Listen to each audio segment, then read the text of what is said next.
Higher, baby. Get higher, baby. Get higher, baby. And don't ever come back.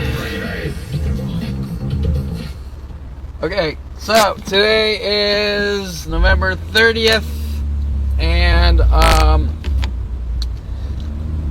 let's see, today, oh, you like my shirt? It's the pre-crime felon shirt, which ironically is a funny as hell shirt, but in my life it's actually true. Anyways, I love this shirt, but people don't like me wearing it. Why? Because it reminds them of what they're doing to my life, and this is pretty much with every shirt I wear, but you get the idea. So it's November 30th, about 6 p.m. It is dark out. I'm in Thousand Oaks. And I'll give you a brief rundown to give you an idea of what's being done to me in my life, to try to make it appear that I suffer from paranoia or I'm a violent paranoid schizo, to cover up these mass labels that people don't want coming to light that aren't true.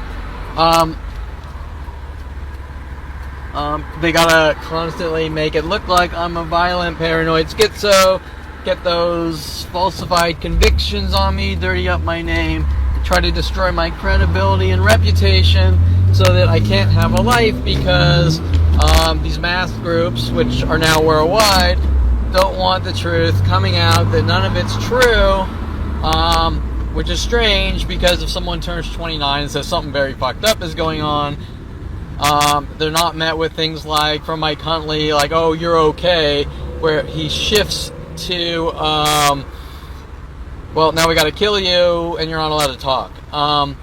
And to kind of give you an idea, I turned 29, I find out what's going on, I start talking. I think I mentioned in some of my last segments going to therapists, and it getting a lot worse for me, because obviously this all starts with the psychology community and my family, and then escalating outward to the police and government, that I'm doing all these horrible things that don't exist, and doing all these horrible things to people that don't exist, as cover-up operations for them to get away with our crime. And that starts at 5 years old. Well, now I'm 46. They have constantly escalated their mental illness attacks, their psychological warfare campaign, and the more I find out, the more they ramp up their attacks to try to just, I guess, finish the job, so to speak. So I'm leaving a cigar shop in Thousand Oaks, which is a really good cigar shop, but I'll give you a brief rundown of a simple 40-minute time period from leaving my house and going to Thousand Oaks, and the amount of things done to me in this 40-minute period, which are unheard of. And I can guarantee that one of these things, these events, is very rare if this happens to anyone in the world. But I will give you an idea of this 40 minutes where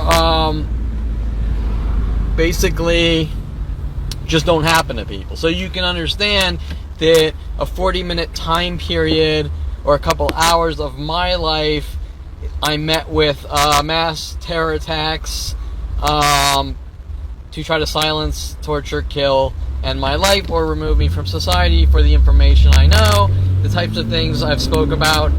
And just these few segments are beyond unheard of to anyone ever in history. But keep in mind, I found this out 17, 18 years ago, and it has been all day and night, 24/7, met with worldwide attacks. And the 40 minutes I'm going to talk about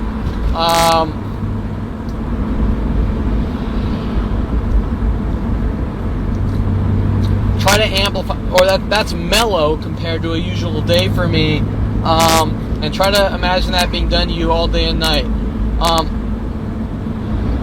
So I had an appointment out here at Thousand Oaks. I live in Woodland Hills. So the first thing you should be thinking is, well, this is a completely different location, right? So the argument is, well, if your neighbors don't like you, why don't you move? Okay, well, I'm out here in Thousand Oaks, way the hell away from my neighbors, and every single person here in Thousand Oaks knows me. Giving you an idea that, sure, if the neighborhood put some label on you, like we want a clean neighborhood, and we don't want this person in our neighborhood, which is very rare, then normally you say, okay, well, maybe I move, right? That's what you'd say. Now, the next part about moving is the ramifications of moving. You own a piece of shit townhouse in Woodland Hills, and now you have to invest the money that you don't really have in moving. Well, what does moving cost, right? First, you have to find a new place that's going to be cheaper than your place or the same price.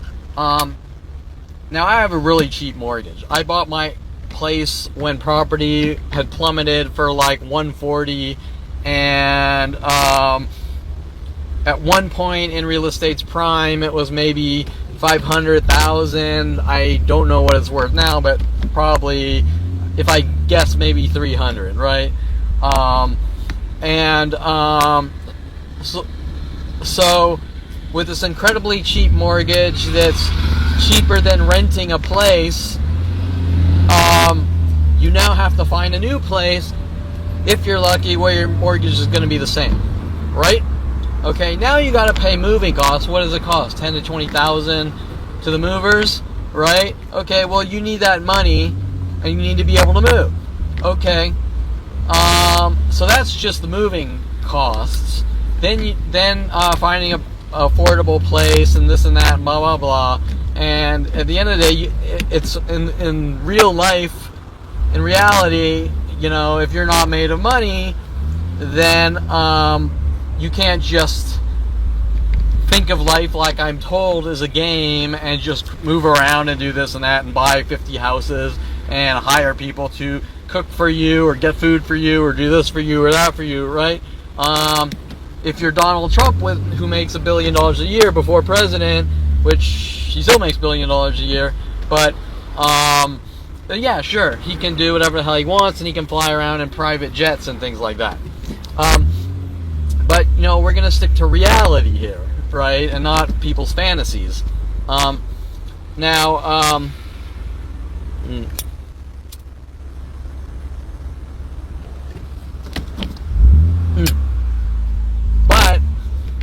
finishing this one thought off,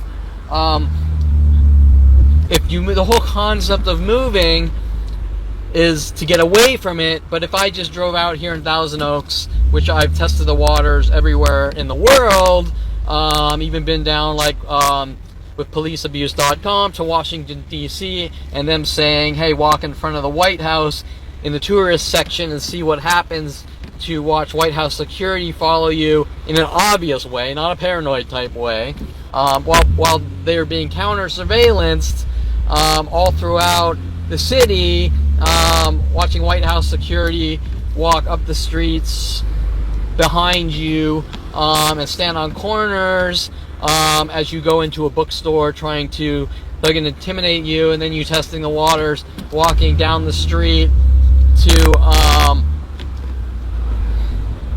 like a bakery, and then proceeding to follow you to the bakery and stand on the corner. This is White House security in security uniforms. There is no possibility of paranoia. White House security doesn't do that. And watching other security people come out of buildings to talk to the security guards because they see me says what? It says I'm not some random crazy paranoid guy that they saw taking some touristy pictures with the rest of the tourists in the front of the White House. First off,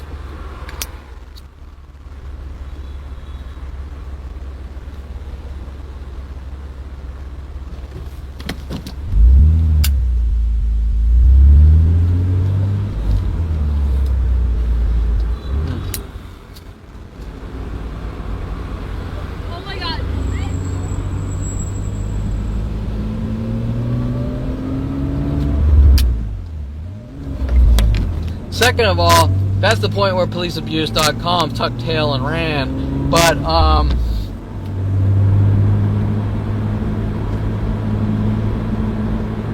them showing they don't want any part of it. But also keep in mind that I wasn't allowed to prepare for trial on these falsified convictions, misdemeanor convictions.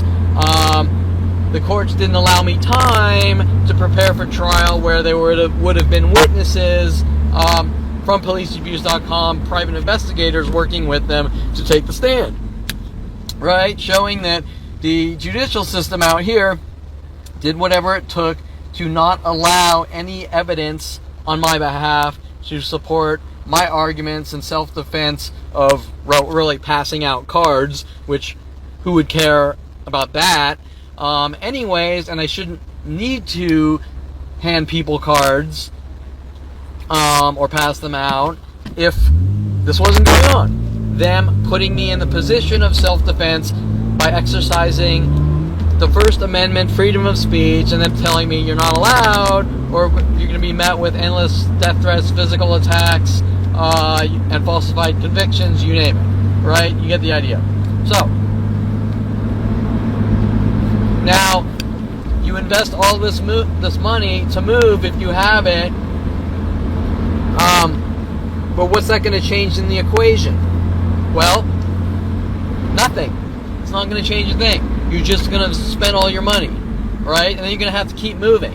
And what's going to happen is you go homeless because you can no longer afford to keep moving from place to place, right? So what is their motive? Their motive is to make you homeless and starve in the streets. Look like some guy, he just snapped, went crazy, is homeless, some homeless, violent, paranoid schizo in the streets, and then he basically starves to death and dies. That's what happens.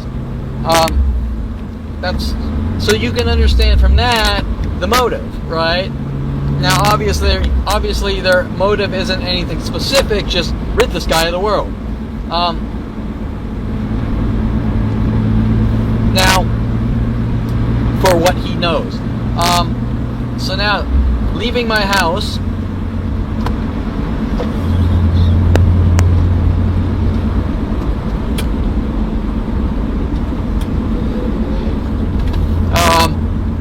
my car is on the public street, a little further down from normal, closer to the Met complex, which surrounds my house,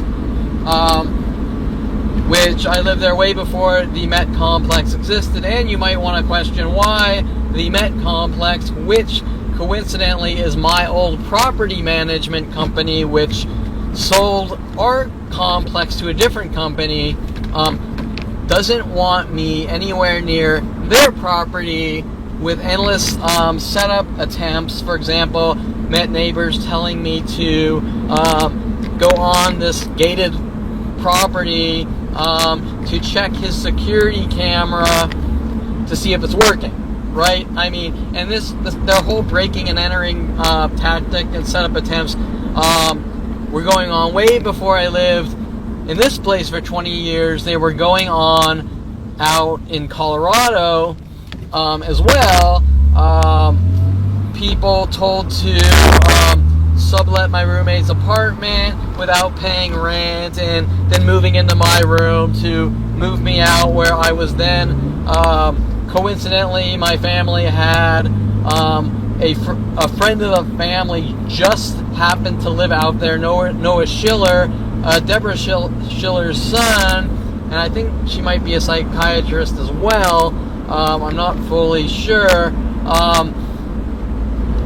Where I was met with all these setup attempts and frame jobs from Noah and women as well, and things like this, which I wasn't aware was going on at the time. I was just watching that whole hot, cold female thing, or introducing me to females, and them asking me to do them favors like help them move, and then saying, if you help me move, I'll take you out to dinner, yada, yada, yada, and then blowing me off. Why? Because they were trying to get angry reactions from me doing things to women to make it look like I'm a woman hater and this and that. So you can derive from the endless pattern of the same behavior. Hey, do this for me. I blow you off. Just try to get you angry at me. If you say anything at all negative, it's this guy's crazy and this and that, and he won't leave me alone, and he wants this, and he's obsessed. He's an obsessed stalker, right? Well, like usual, it didn't work, but you can be assured that as cover-up operations, she and they were most likely telling the world how I did horrible things to this person, as well as many others, which I found out are going on. So you get the idea. Okay, so leaving my house, I walk to my car where the Met Complex security ramps up their harassment. Because why? Because I parked further away from my house on the public street. Well, who would care, right?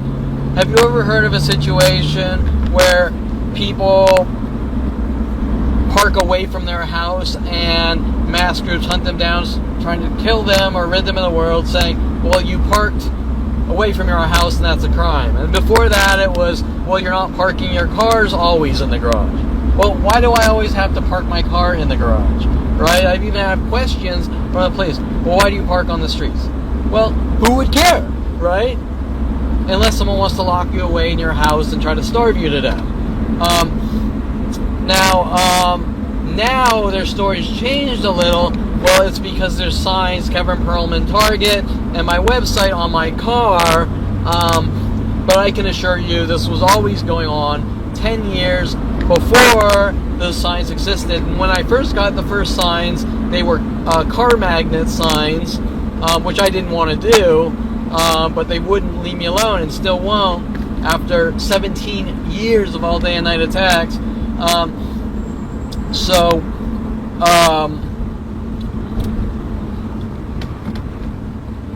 Now their story is, well, you have these signs on your car and that's offensive. Well, there's nothing offensive about KevinPerlmanTarget.com, a campaign to remove me from society. You don't have to read the signs, or I should say you don't have to go to the website.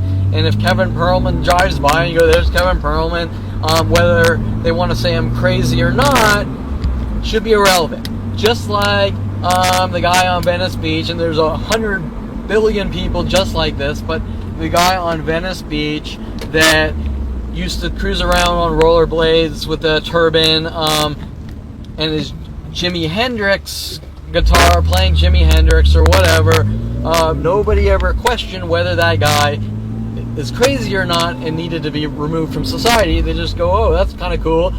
Some guy cruises around Venice Boulevard every day playing a guitar with Jimi Hendrix, right? And he was fairly known in the local area for the Jimi Hendrix guy, or the guy with the turban on roller skates with the guitar. Whatever. Nobody could care less other than some dude just being a little funky or weird or whatever. There's no he's weird crime, so we have to rid him of the world. So I walk out. They ramp up their attacks in the last couple of days because, well, my car's not parked in the garage. How dare I? And I can guarantee you that even if my cars were in the garage, it would be something else. It would be, you're ruining our lives. Like one of their lies is that I think I'm a security guard walking around the neighborhood. Well, people take walks, and not just me, but the entire neighborhood, everywhere on this planet, and nobody is told they're not allowed to take walks either, right? So you get the idea. And they even try to use that in court, that I'm crazy and I think I'm a security guard, right? Just a cover-up tactic like all the other hundreds of thousands switching and changing on a daily basis to justify why I'm making them follow me around, watching me and stalking me, right?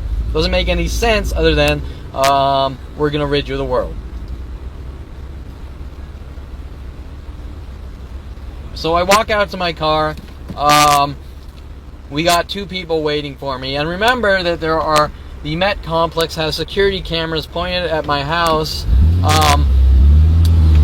notifying everyone in the community, which, based on IP cameras these days, is very easy for $50 and the internet.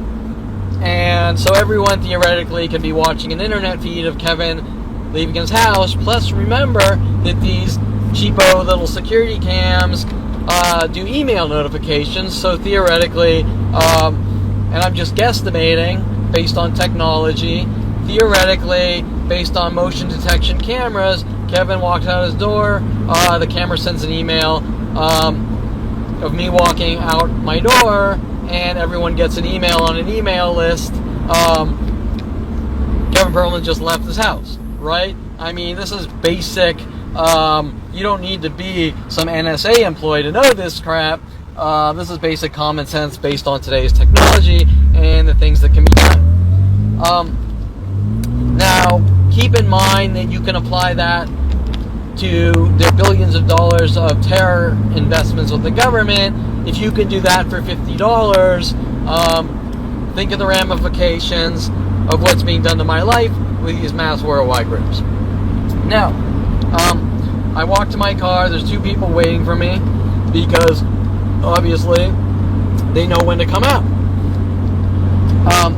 One girl is sort of pretending like she's taking walks with a black and white flannel and a hood over her head.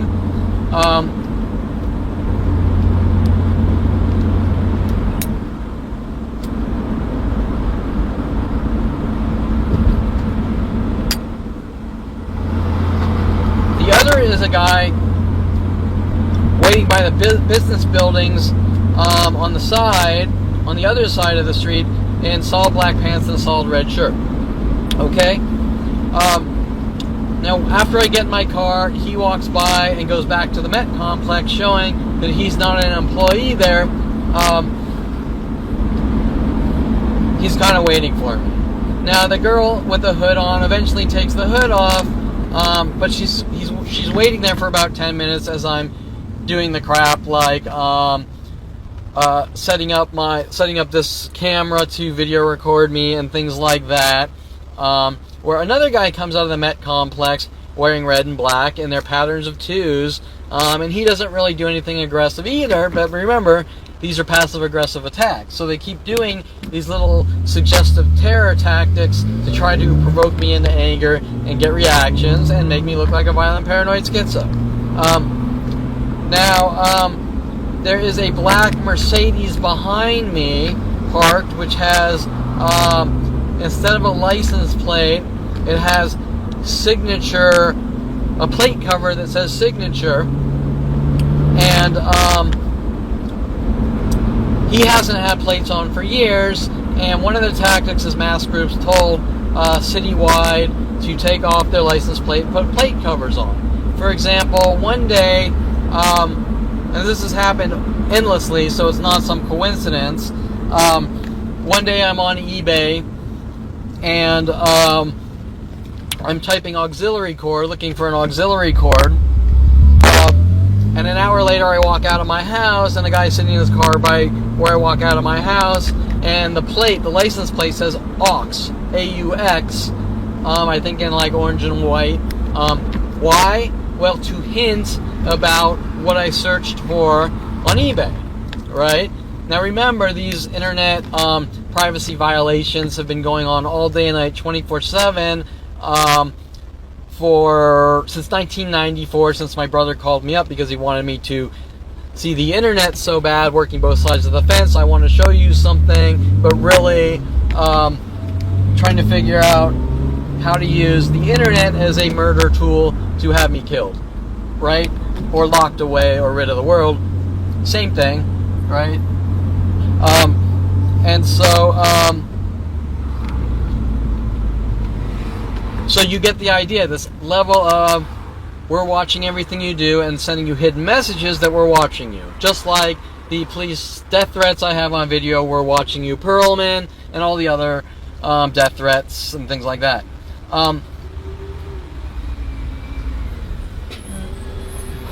Wait, I gotta take this.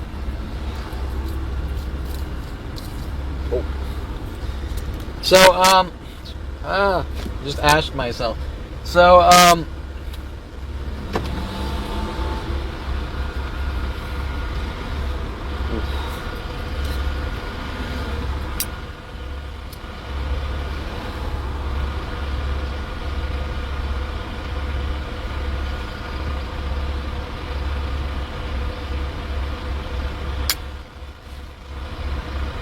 So I wanted you to understand the level of intricate privacy violations, and not only that, but the level of gang stalking or gaslighting to create mental illness. Okay, so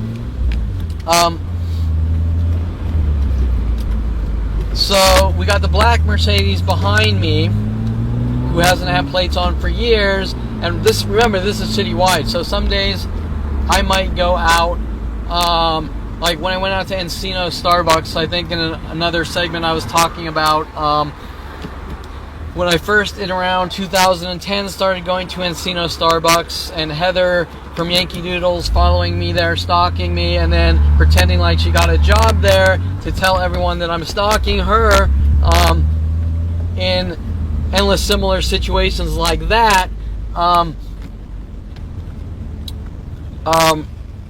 The parking lot, all the cars were parked forwards, which I have video of how people used to normally park, and one day I parked backwards, and after that it escalated to the point where 40% of the parking lots, also of that parking lot, before it went worldwide, people started parking backwards, to the point where 40% of that parking lot started parking backwards. But not only that, I noticed that the amount of cars with no plates and either dealer plate covers or something else were about 40% as well. So if you go into a parking lot with maybe 2,000 cars, probably more like 4,000, let's just say 2,000, and all of a sudden 40% don't have license plates on them, that's a pretty out of the norm number for people purchasing new cars. And the rate of change from forwards to backwards is also on par with that number, that percentage, all based around me, and a million other things like that happening, all based around me. You get the idea, based on the masses being notified to do things around me to try to turn me or make it look like I'm a violent paranoid schizo, right? Now,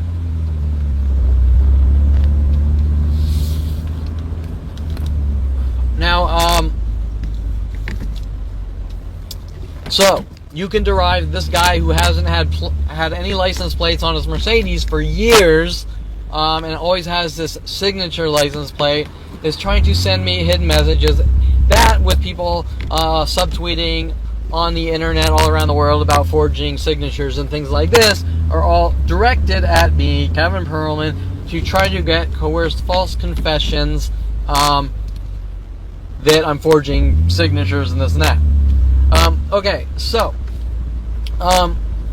now, do they really believe I'm forging signatures? I highly doubt it. It's just, I'm going to keep trying to guilt you over and over until you say, this is what I did, right? Especially with me finding out what was going on at 29 years old, and my mother saying, your past caught up with you, go to a therapist and tell them everything in a very mean, elevated voice.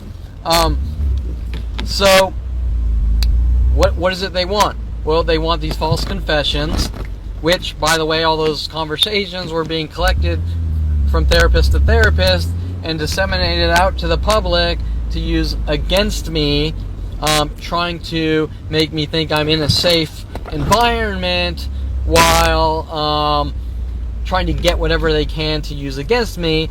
And while that is way beyond any level of illegal for a psychologist to do, they're doing it, just like all these other things.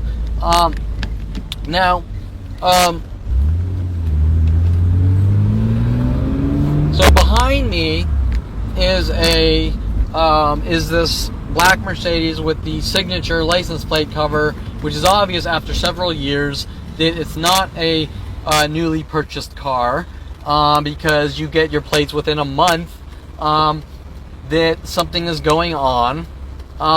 But not only that, once I eventually leave, there is a gray Mercedes that instantly pulls behind my spot where I parking the gray Mercedes in front of the black Mercedes. Now, as this person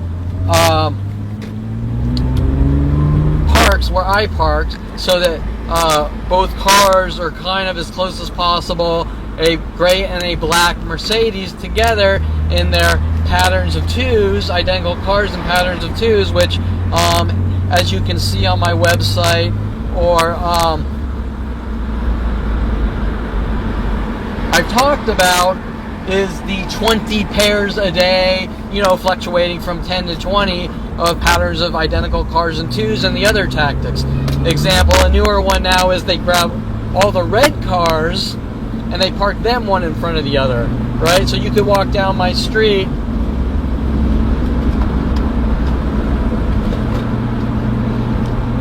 and you could see,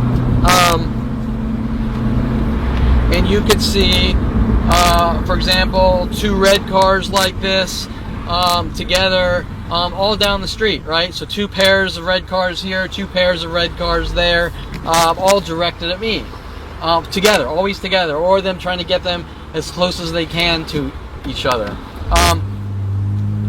So now you got the gray and black Mercedes as I'm leaving, but it doesn't stop there.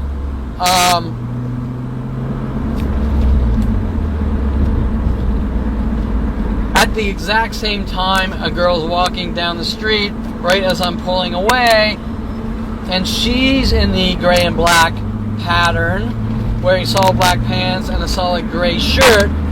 Why? Well, obviously I've explained it. And when I'm leaving, a guy is also at that point waiting in an Audi, surveillancing me in their so-called neighborhood murder / watch groups, which are worldwide.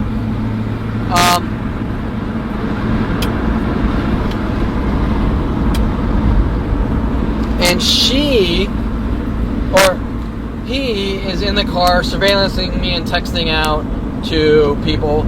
Well, I don't know what he's doing on his phone, but it appears that he's texting to people, the mass groups, Kevin's leaving, and blah, blah, blah. And they do this type of thing over and over. I have videos of them doing it. For example, they'll sit in their car watching when I leave, and then they'll text the mass groups, this is where I am, follow him, and do these things to him. So then I get on the freeway, and I get to Lindero, Lost Hills, and a guy is waiting in a gray and black pickup on the shoulder. Now, this one I can't 100% tell you if it's coincidence or not, but I'm pretty sure it isn't.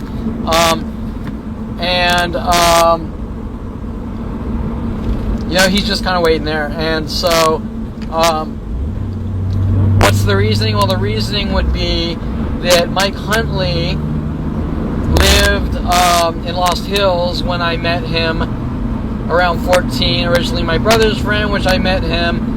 My brother was friends with a person named Mitch Viner in high school who lived in Lost Hills, which Michael Huntley, who was about a couple years older, was friends with Mitch Viner, who kind of came into my brother's friends group and then befriended me, told to stalk me. With the government. And so,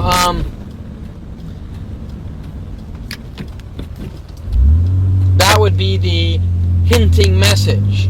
Now, why is he doing it? Well, he wants me to create paranoia. Hey, he's waiting there, and why is he waiting there? Because he's hinting about Mike Huntley. Oh, Kevin's crazy, and blah, blah, blah. He suffers from obsession and obsessional looping. That is why. Remember, this is all being done with the psychology community.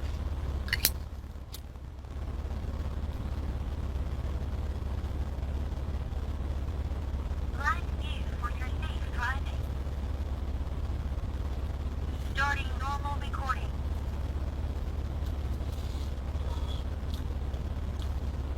I hate when these cigars get short like this. They always go out, and you have to keep lighting them. So anyways...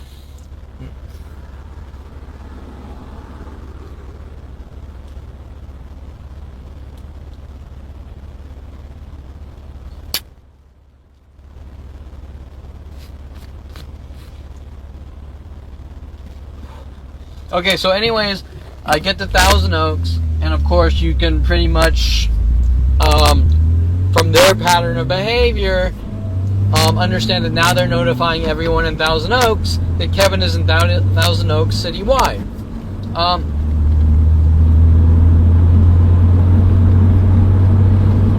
So I decide before my appointment to grab a coffee, right? We all need our coffee. So I go through a Starbucks drive-thru, and the entire Starbucks lot, all the cars are parked forwards.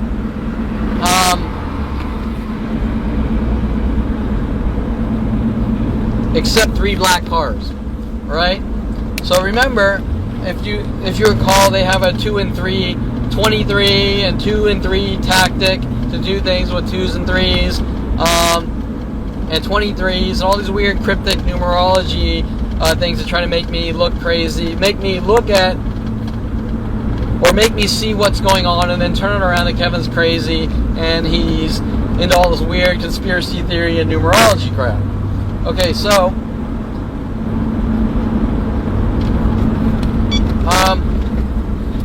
I then get to my appointment in a fairly large parking lot, and of course all the cars are parked forwards when I get there, except where the door is, there's 2 cars parked backwards. But not only that, there's tons of cars with no plates. So also by the door where I walk in, there's 2 cars with no plates on next to each other, and all around the lot there are cars with no plates, and a lot of them together in 2s. So I go to my appointment, I'm done. When I come out in that section of the lot, it's the same, but then when I hop in my car to leave, people start honking their horns twice or beeping the car alarm twice. I had 2 people do that within less than 1 minute who saw me in the lot next to this one as I'm leaving, and in that lot there were tons of cars parked backwards in 2s, pairs of 2s. Now after this, I go to the cigar shop out in Thousand Oaks. I don't know the name of it, which is a really good cigar shop. And I get some cigars and there's a whole motorcycle group there, and they're intentionally waiting for me. And there's one black and red motorcycle on the sidewalk, not really that uncommon, but they like to use the black and red tactic with the clothing and things like that. I hand out, like usual, very friendly. I hand out some cards to the people there. One guy plays his game. What's this about? As if he doesn't know me. And then I give him the card and I start to explain it, but I tell him I'm a little tired. I don't really feel like explaining too much of it, because I already know he's going to sit there, play stupid, and say I'm crazy, and then he does the same. Just accept it and ignore it and blah, blah, blah, and, whatever. And I kind of have a really short debate with him, like, the preservation of man is to stay alive, and so you wouldn't accept it. Nobody would. And he tries to make the point, well, no, this is the way, you just need to chill and accept it. And I say, okay, well, let's take this is or is not happening out of the equation, because his belief system, at least when he's talking to me, is that you just accept your surroundings, and you can't control your surroundings or other people, so you just accept it. Okay, now, I have heard that bullshit a lot, and I heard it starting at 29 years old with a scumbag psychiatrist named Susan Donner, who I mentioned in my last segment, trying to get put on false labels on me and cover up their crimes. So I say, okay, well, let's take the Kevin's crazy and paranoid argument out of the equation and use earthquakes, right? If there's an earthquake or a hurricane or a tornado, would you sit there and stand in front of it saying you can't control your surroundings, so just stand in front of the hurricane and die? Or would you go down to your basement or a shelter to try to stay alive, right? Well, he didn't like this conversation where it was going, and so I just cut it off right there, saying, okay, well, I know you know who I am, but as far as the argument of preservation of man, if there's a hurricane, you don't just sit there and accept it. You do what you need to do to stay alive, and so me passing out cards is self-defense. Or you just die, right? And if your fate is you die, then your fate is you die, but you're not going to just sit there and accept being hunted by worldwide groups and die.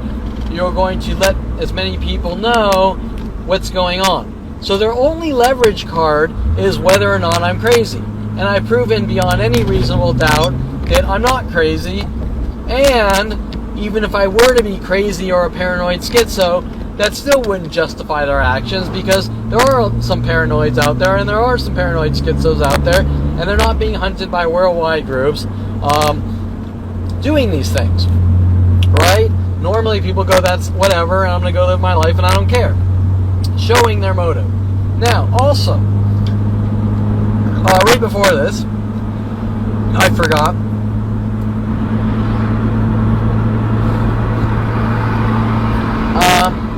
I stop off, look for some food, and I find a ramen place, and there's a girl kind of waiting in front. She probably saw me and got out of her car, because what they do is they know eventually you gotta eat food, so they go to all the food places waiting for me in mass groups, as if she's like for me or something, right? And when I go in, the waitress tells the lady in front of me, she says you can sit anywhere. But when I come in right behind her, her style or behavior changes. Well, you can sit in that corner, right? If you saw the pairs of cars on corner tactic that I posted last night, showing that they park the same identical cars in corners. For example, last night I did a really short video on the cars in pairs on corners around my place tactic, showing a gray Camry, and I explained why they used Camrys in my last segment, because I love photography, to hint about cameras. And on the two cross streets, there's a gray Toyota Camry here, a gray Toyota Camry here, there. On the other cross street, there is a black Jeep Ranger and another black Jeep Ranger, right? You get the idea. All these identical cars in twos, which most of the time they're one in front of the other, but now it's more, they're doing them a little more spread on the corners, right? And this is a corner where I like to sit. I come out of my house and I sit and try to relax. Remember, some of these death threats are no relaxing for you, nigger, right?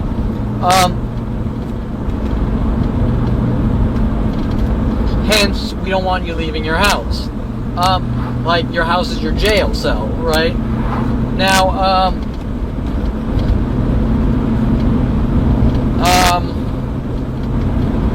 where was I? So, we have the two Camrys, we have the two Jeeps, whatever, the cars in corners, and so after, when she says you can sit in the corner, there's a couple, a lady in black and blue, one of the color tactics, and the guy with her is wearing solid black pants and a solid gray shirt, just like I showed you some of the last segments, and the mass groups that show up citywide wearing the same exact color pattern to try to get reactions, all walking down streets everywhere I go, or places they know I'm going to go, all told to wear the same colors. So you instantly know that this person is kind of waiting for you. Now, at this point, I see what's going on, so I hand out a couple of cards.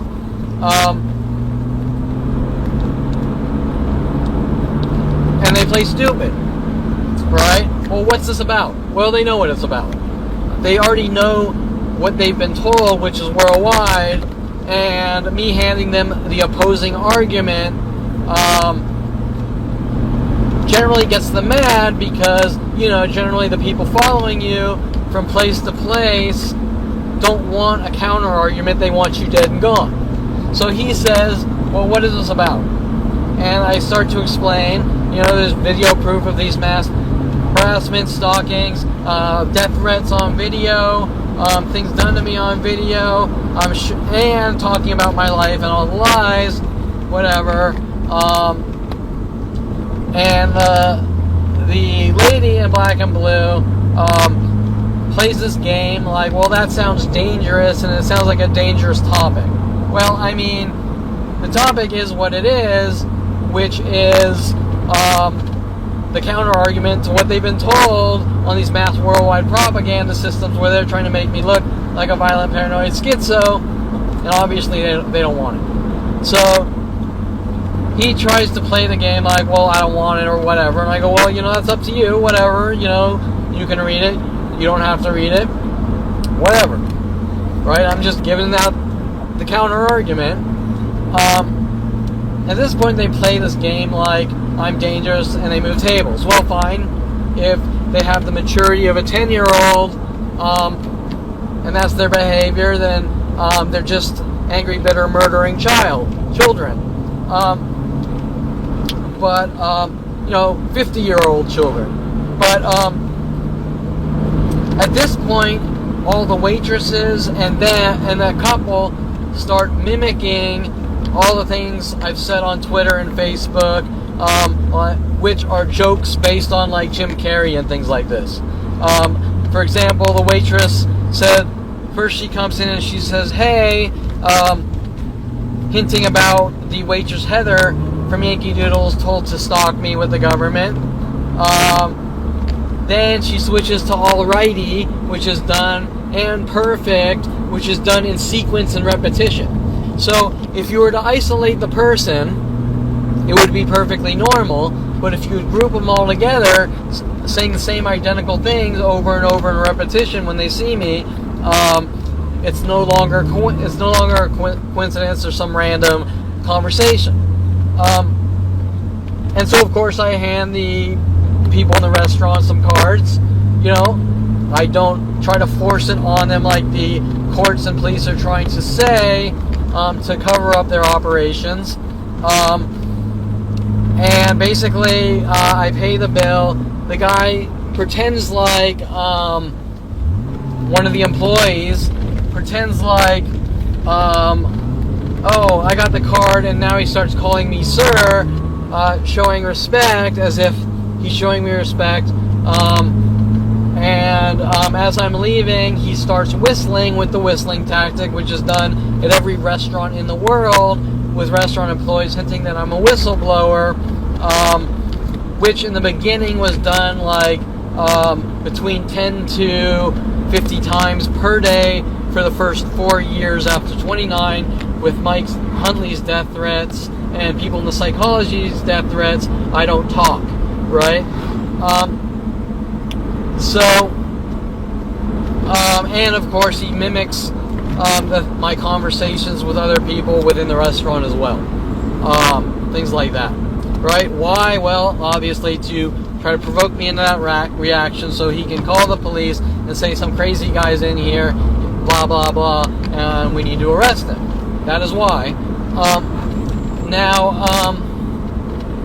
So that's a simple visit to Thousand Oaks and the few places I went into, and the local surrounding areas. And trust me, there was a lot more going on within the city. For example, all the parking lots, cars parked backwards in pairs of twos, no plates, all sorts of things. So that gives you an idea of a simple, I'm going out to Thousand Oaks for a couple hours.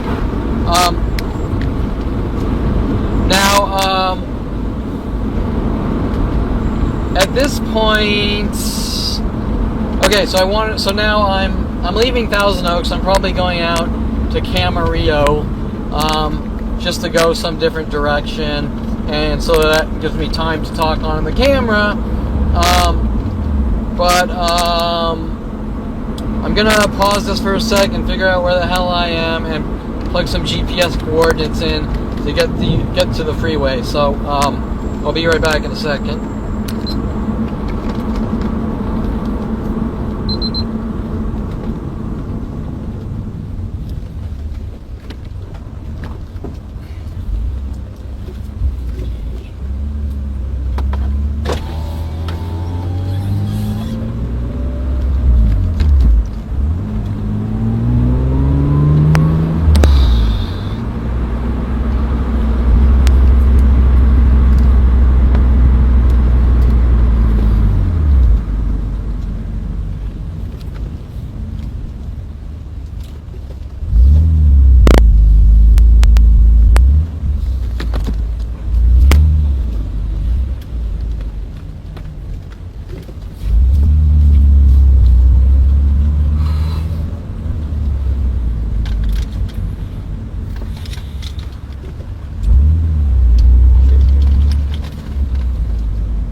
Okay, oh, and one last thing about the lady at the ramen restaurant,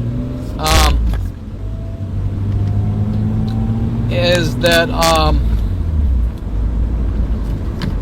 the lady at the ramen restaurant was also mimicking things from the judge, with these false convictions, and also associated with the stalkings from, Coffee Bean in Woodland Hills, on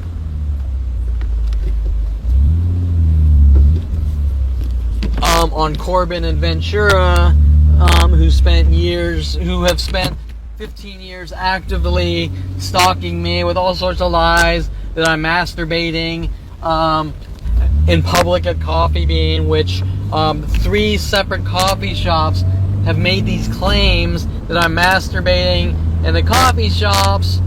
One is Starbucks on Ventura Boulevard in Topanga. The other is on that Corbin Coffee Bean, and the other is also the Ventura and Topanga Coffee Bean, also fabricating these lies, which they have zero proof of. And these lies all start with I'm masturbating in their bathrooms. Well, how do they know if I'm masturbating in their bathrooms or not? Unless they have spy cameras in their bathrooms. So they wouldn't know anyways, right? So they're just pulling shit out of their ass. Right? And it started at Starbucks with their corporate dollars, and then it went to Coffee Bean, and one of the employees at Coffee Bean, who called himself Kevin, basically said, he caught me masturbating in the bathroom. Well, yeah, how did he do that, right? Okay, so, and then I have on video footage, the Coffee Bean,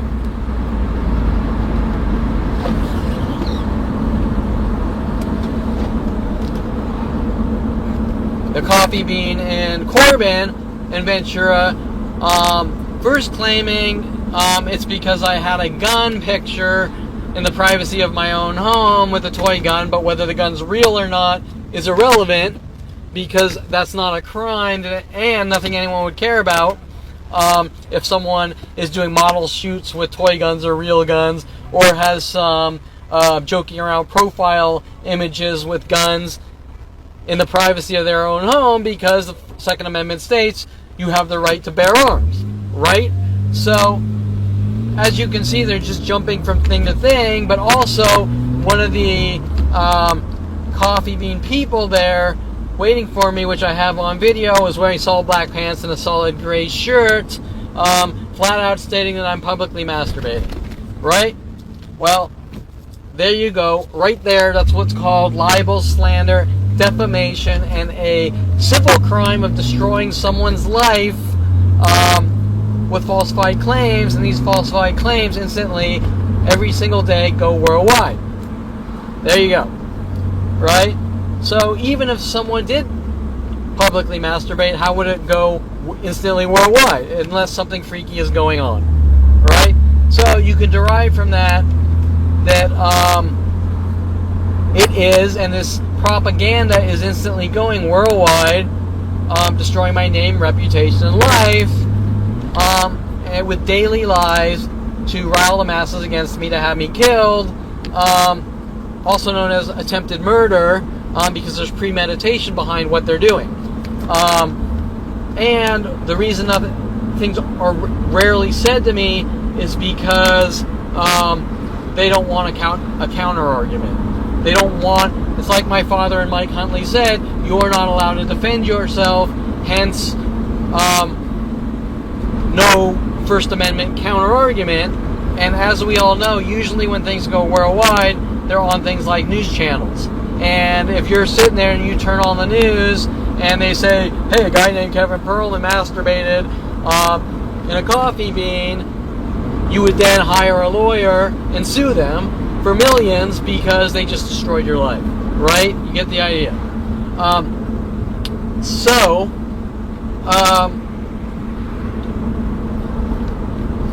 All these things are being strategically done in such a way that I can't say anything, defend myself, riling up worldwide masses to hunt me down with in their minds, justifications to do it. But once again, as I explained in some different segments, and is common sense, it is illegal for people to take the law in their own hands. So if people are told Kevin Perlman did this and then they're following him around hunting him, well, that's the crime of all crimes. The same things that Jen Hess was told to do to me, right? Now, except her level was more, I'm going to befriend you and get you in my life, probably on some kind of arrest plea bargain that if you can help us put away Kevin Perlman, we'll shorten your sentence for whatever you've done or something like that. I'm only speculating on that because I never really knew Jen Hess that well. I just knew that she was sent into my life and working with the police, and had motive from day one, with these other billions of people since a young age. Now,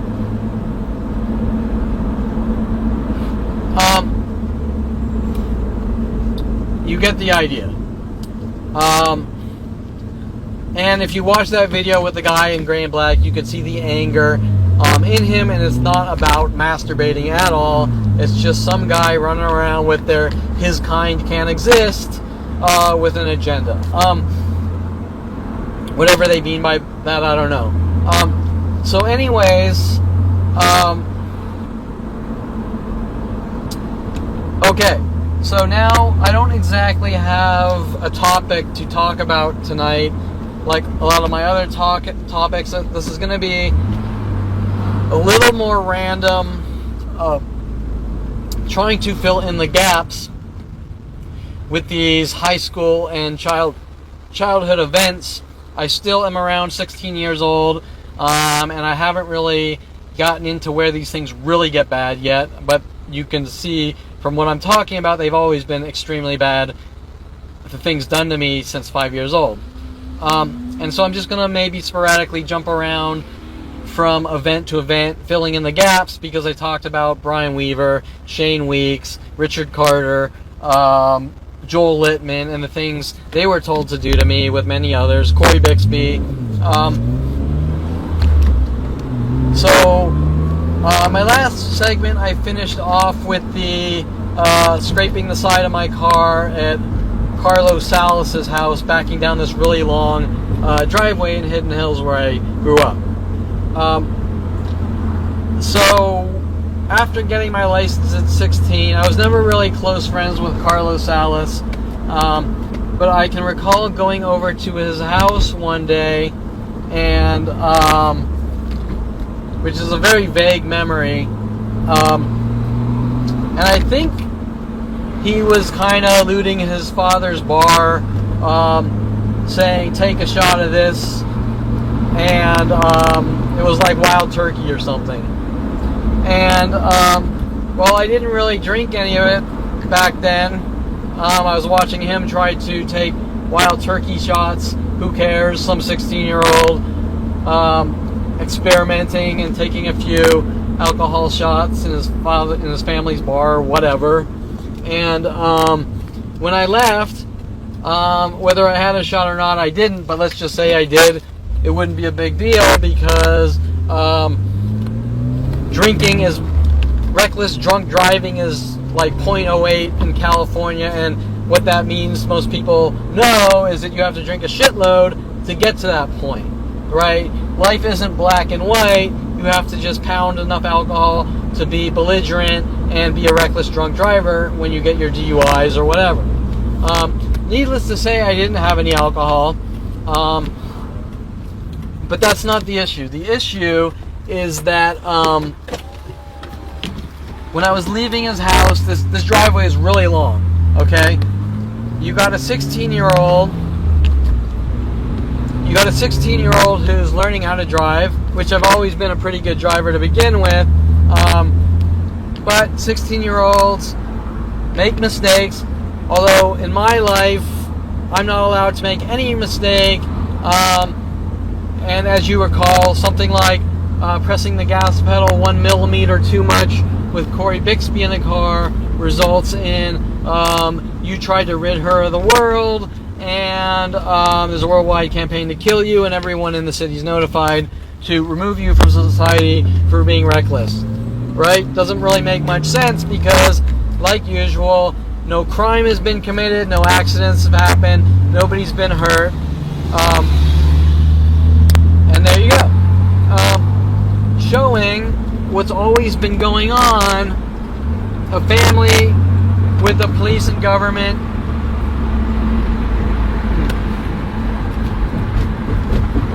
doing whatever it takes to get anything possible to use against their son to remove him from society, and that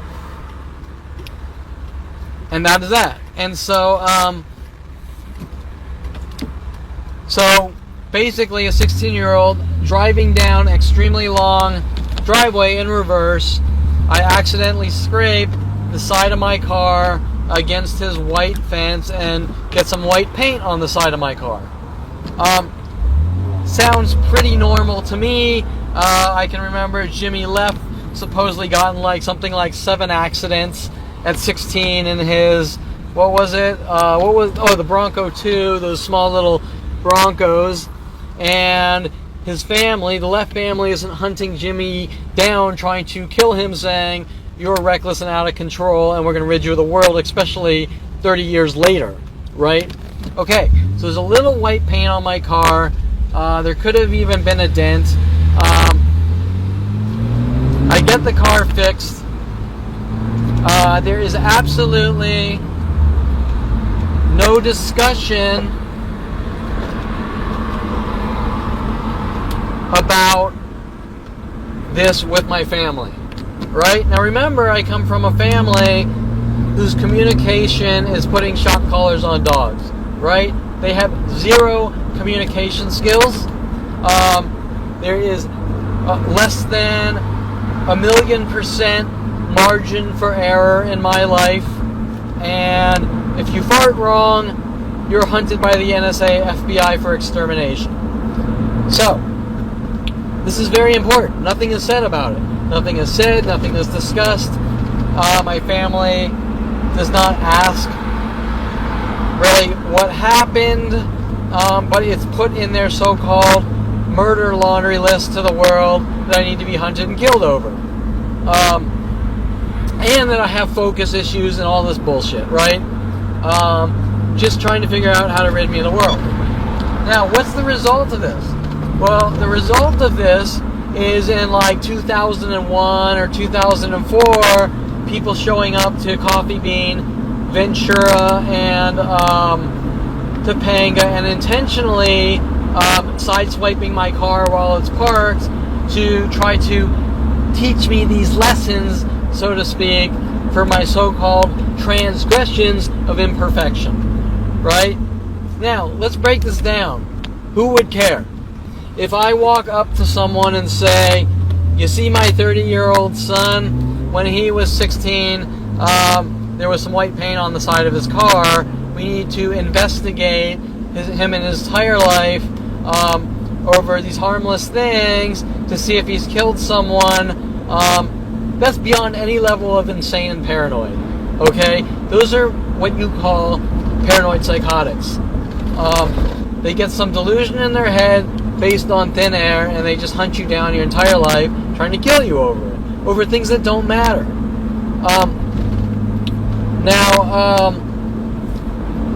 But then you have people actually going out and committing the crimes against me in retaliation because they want to keep thugging me and committing crimes against me until they can get these coerced false confessions. And they won't stop until they get the answer they want to hear. Well, that is not normal. That's insane.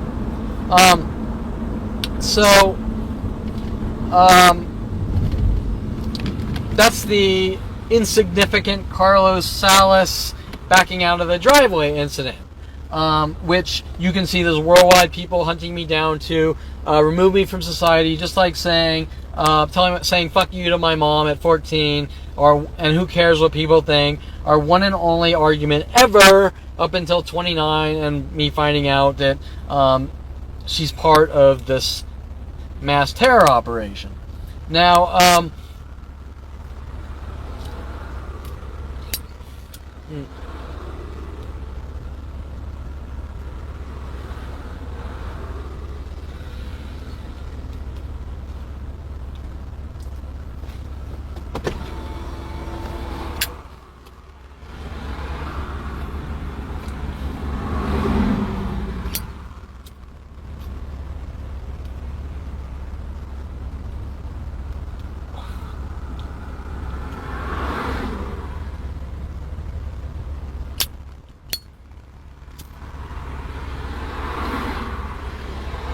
so you get the idea. When I have mass groups following me around, attacking me, then asking me why they're attacking me, they want these coerced false confessions. I need to tell them why they're hunting me down, instead of them saying, it's wrong to hunt someone down with worldwide support and kill them.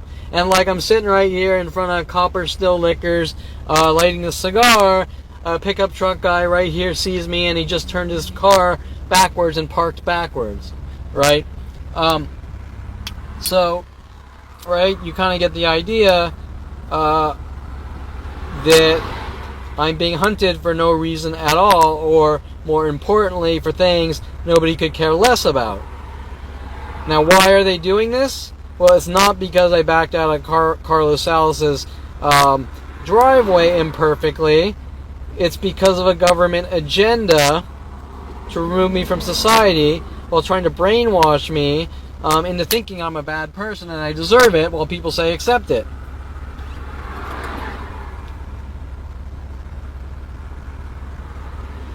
You know, accept your death, just like Carissa again, the therapist, Carissa again. You can't control your surroundings, so accept these mass groups stalking you and trying to kill you. And people die from general anxiety disorder, which is when they're lame-ass labels, at a very young age. Well, people don't die at a very young age from anxiety disorders, and that is basically a death threat.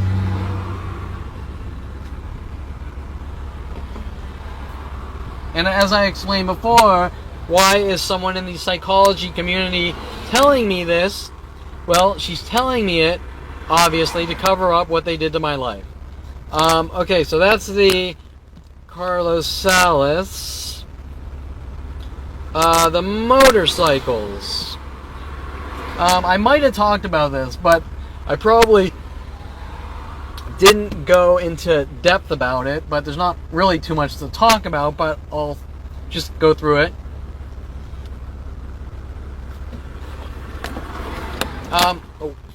At 14 years old, all the kids were cruising around on motorcycles. And in my neighborhood, right? The Farleys, Tom Farley, parents bought them 2 little 50cc tiny little motorcycles to cruise around Hidden Hills on. I mean, you see these things everywhere for kids. These aren't really the super young kid bikes, but come on, a 50cc, right? You go out right now and you buy, someone wants a motorcycle, they go out and they buy like a YZR, whatever, a Yamaha Gixxer 650, 750, 1100. Those were 50cc motorcycles, right? My family bought me a Kawasaki 80cc dirt bike, but the dirt bike was this loud, obnoxious 2-cycle, right? If you've ever ridden motorcycles and you've ridden a 2-cycle dirt bike, they're loud as hell and annoying. So my father, which I never ever saw him drive once in the garage, had a 50 or 100cc 2-stroke Yamaha. Was it a Yamaha? I think the yellow and black is probably a Yamaha.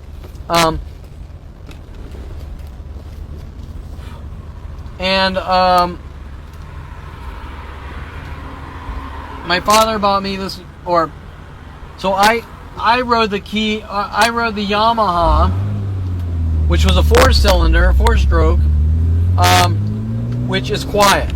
right? So from right there, if you're talking about common sense and kids trying to create neighborhood problems, if I'm trying to create neighborhood problems, why did I ride the quiet motorcycle with my friends instead of the loud, annoying 80cc motorcycle, right? Now, my father is probably running around saying I stole his motorcycle and I'm a criminal and this and that, yeah, blah, blah, blah, whatever. Just creating mountains out of molehills, right? That's like saying you have a zit and the zit is a cancerous growth that you're spraying pus on people and trying to kill them with or something crazy, right? The argument, like I said before, is going from here to like there. Like, you were in high school and you farted, therefore you were spraying napalm on people with military jets, right? Doesn't make any sense. And remember that these conversations are going worldwide, right? It's not some motherly gossip based on complete stupidity. It's going worldwide. Okay, so now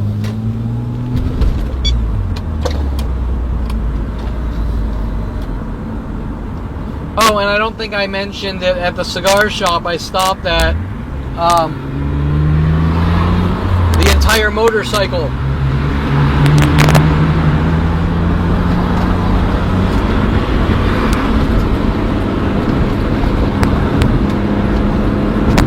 The entire motorcycle group was waiting for me to try to hint about motorcycles while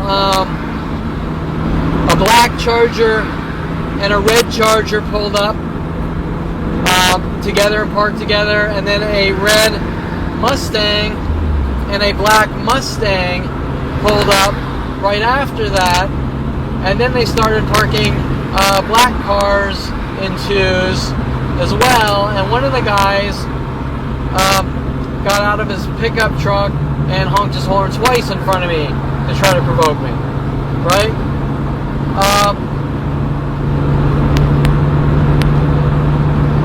Which I stated before, that was the third time in 1 hour people saw me honking their horns or pushing their alarm buttons twice, which I have tons of video footage of this being done to me all day and night for years. Sometimes hundreds in 1 hour.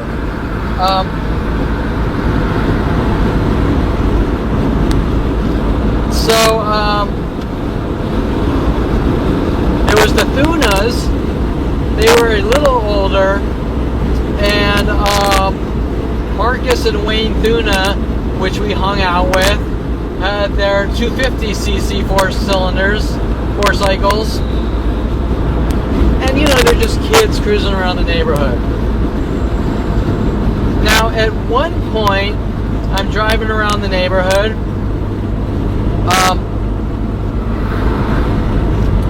On the road, and a construction worker, what was his name? He lived in Hidden Hills. He was doing lots of construction in Hidden Hills. I don't remember his name. His hand, I'm driving down the street. He pulls up on my right. And a hand comes out the driver window and it grabs my shirt while I'm driving the motorcycle. Right? And then he obviously slows down the car, endangering my life. And he starts yelling at me at the top of his lungs how we're ruining his construction property. Right? Well, I'm not going to tell you that out of all the kids cruising around on their dirt bikes in Hidden Hills and all these empty plots of land, they were using the land as like a motocross course, right?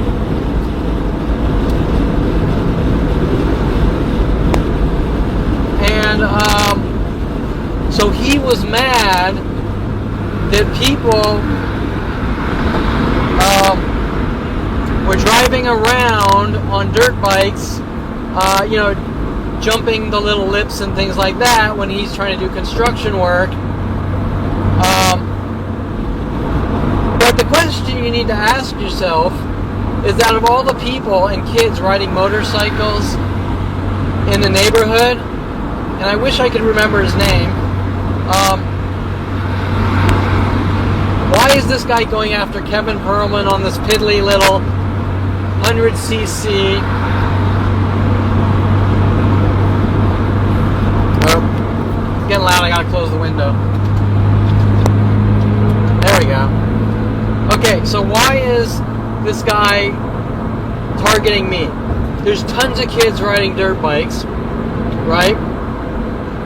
And I'm riding the most non-dirt bike out there, 100cc 4-cylinder, 4-cycle, and this guy, hand comes out the window, endangering my life, grabbing my shirt while he's driving, and pulls over, screaming and yelling at me. I can't remember my response. I'm a 16-year-old, shy, quiet, introverted kid, not realizing I'm being targeted, and the guy's targeting me, right? Now, what is it they were doing? Well, obviously, they wanted to make me look like I'm this horrible nuisance, shredding up their community, right?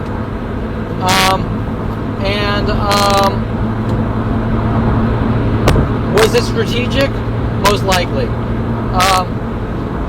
Needless to say, out of all the kids,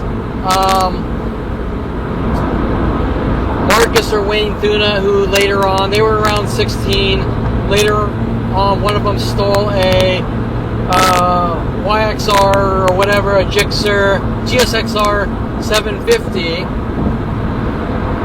went to jail for Grand Theft Auto. They don't care about him. They care about the kid just putting around on the street on a yellow and black 100cc cylinder bike, which at one point I think I spilled on a right turn and scraped my knee and scarred my knee. Okay, whatever, shit happens. Kids or people spill their motorcycles, and so be it. Who cares, right?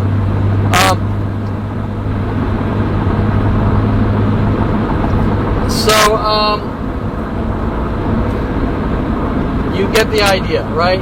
Once again, things that don't matter, that are, the world's being told that I'm a reckless person, destroying communities and ruining people's lives. I mentioned in the other segment how my brother and Darren Moselle made their little Psychos movie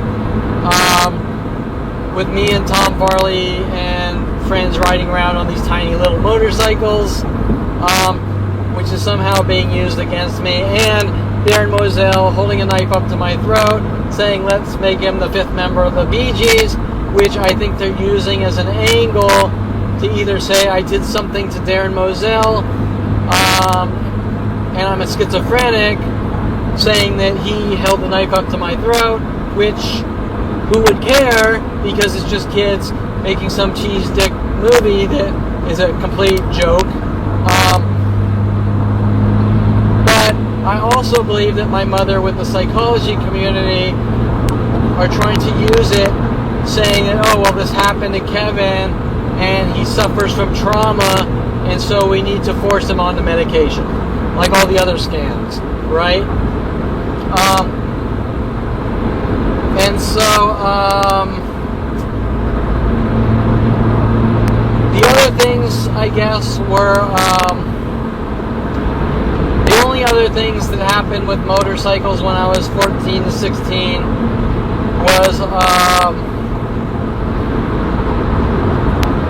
Brian Weaver and Josh Rotenberg's parents bought them YSR 50s, which are 50cc crotch rocket looking motorcycles. For example, they have fairings on them to look like sports bikes for kids. And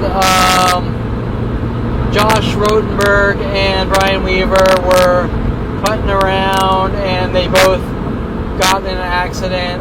And Brian Weaver needed to wire his jaw shut.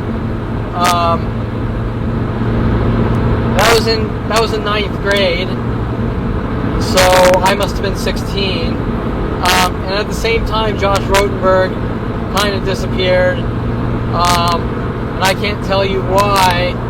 My guess is that their parents said, maybe we want Josh away from Brian Weaver. That's my guess. And I talked about all the Brian Weaver things in my last couple of segments. And his public shamings, right, with the government. So I can't think of anything else with the motorcycles except around that time, playing poker with Tom Farley in our den, and Tom Farley telling me that the Woodmans had a TV documentary, and they mentioned my name on this documentary. Whether that's true or not, I can't tell you, and I can't tell you if my name is mentioned in this documentary, why and about what. But what I can tell you is that after this, there's this whole thing with poker and how I'm playing games with people's lives, which I talked about. All the game crap, saying with the arcade and Jason Gordon and all these events, saying I'm somehow playing games with people's lives and this and that. And all the poker references, and people told to stalk me at 35 years old at the Coffee Bean at Ventura and Topanga, or Ventura and Corbin Coffee Bean, around 2005, because they didn't like the fact that I have a Zippo lighter with an ace on it. Okay? And you can bet that people like Lady Gaga with Poker Face and all the other songs, all those lyrics are sort of directed most likely around me due to the fact that 80% or whatever, 40% of media, music, movies, you name it, are all writers writing things into their lyrics and screenplays around me to try to turn me into or make it look like I'm a violent paranoid schizo. And so, especially with me talking about the H5, the movie Wizards, you can understand that these things are all being done to me, and they don't want me talking about it. Now, can I tell you 100% that songs like Poker Face lyrics are directed at me or taken from my life? No, I can't. All I can tell you on at least that one is that there's a good possibility that they are, due to the nature of what's being done to my life.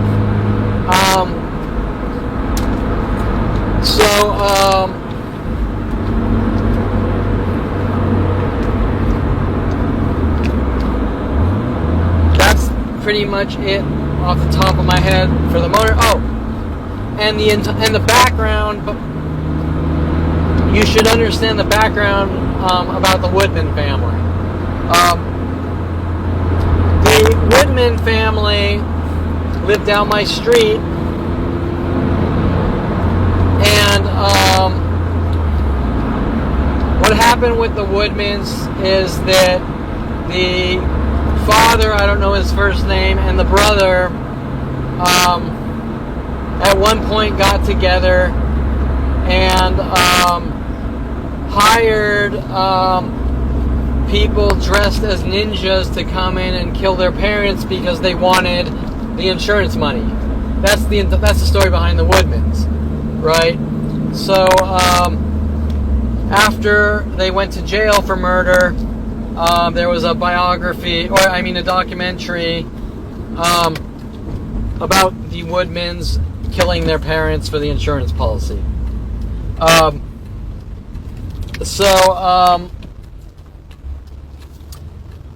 Another thing that happened with the Woodmans is one day, we all skated. I was around 12 years old,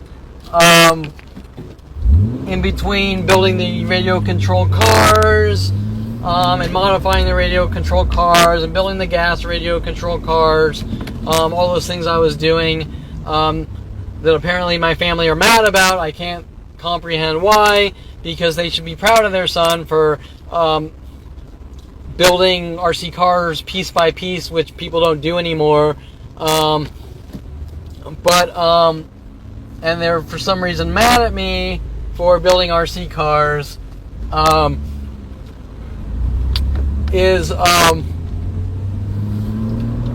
We got into skateboards, and I had multiple skateboards. We used to go to Val Surf, skate down to Val Surf, where they had skateboard decks and the trucks and wheels. And well, skateboards are completely different now. I had a Pal Peralta, and I had a Santa Cruz Slasher. I think I had another one. And my family got mad about the names of the skateboards. So, after buying a Pal Peralta skateboard, and this Pal Peralta skateboard has a skull, anyone that knows skateboards, or knew skateboards back then, knew that the big thing with Pal Peraltas, I think most of the skateboard designs had skulls on them, right? Now remember the whole skull, we're going to skull fuck Kevin to death and kill him with the FBI, NSA, and worldwide support.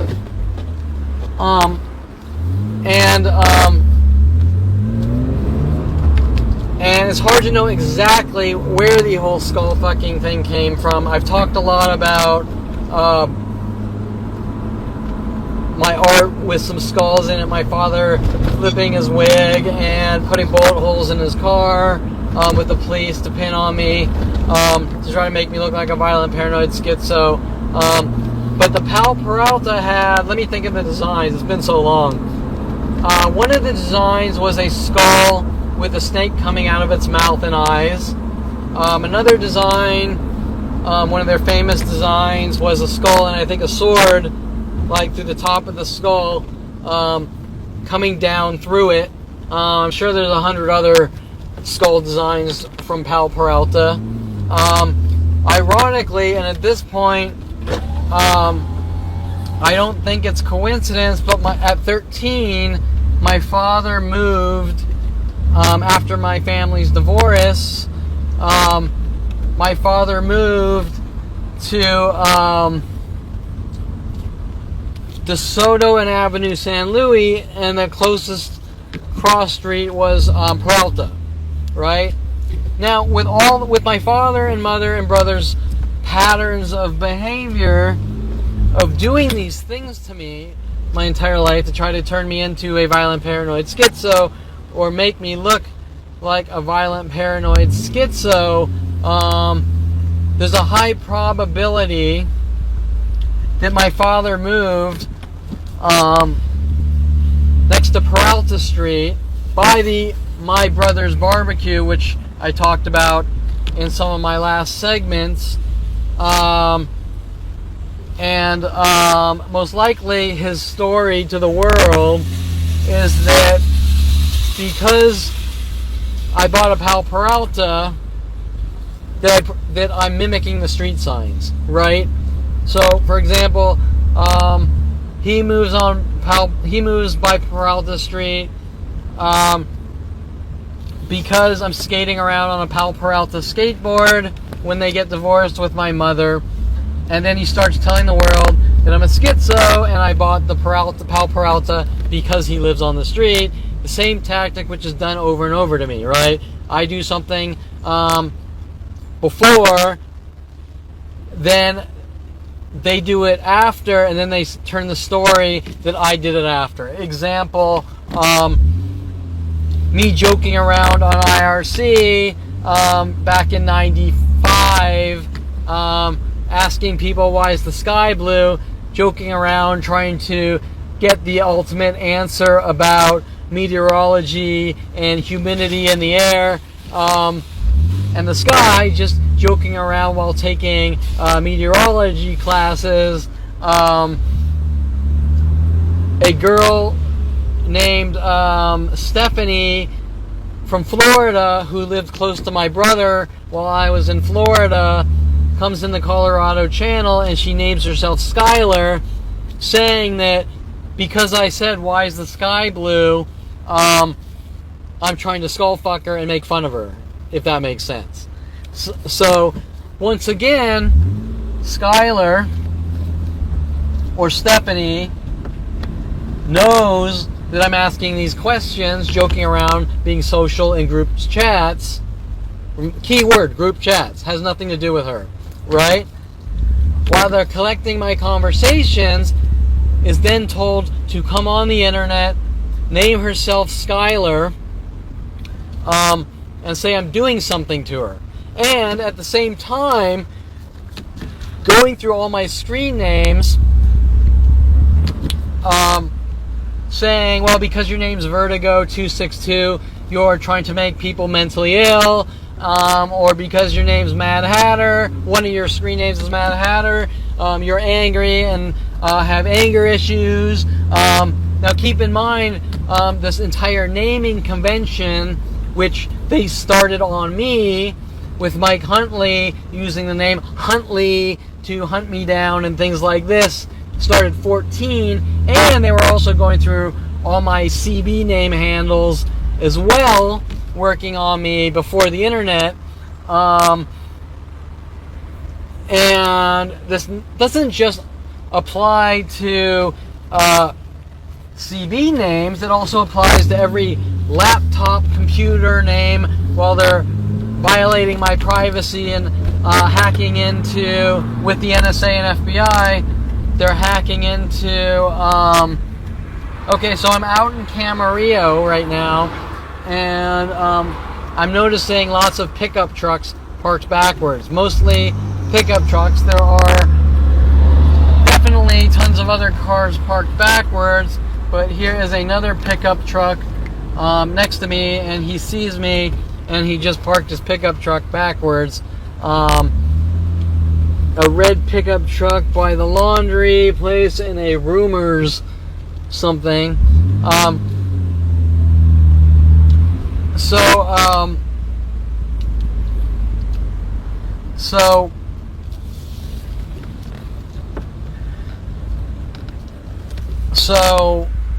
while their tactics don't just apply to all my screen names, like forms, nicknames for forms, which everyone does, CB names, IRC names, they also go through every computer that I name, and they also go to every server. So for example, after Mike Huntley hired me, after Mike Huntley and my family manipulated me into starting a 6-year company with Mike Huntley to get me from University of Colorado back to California close to Mike Huntley and my father, to get their friends close and keep their enemies closer, if you understand that mafia personality.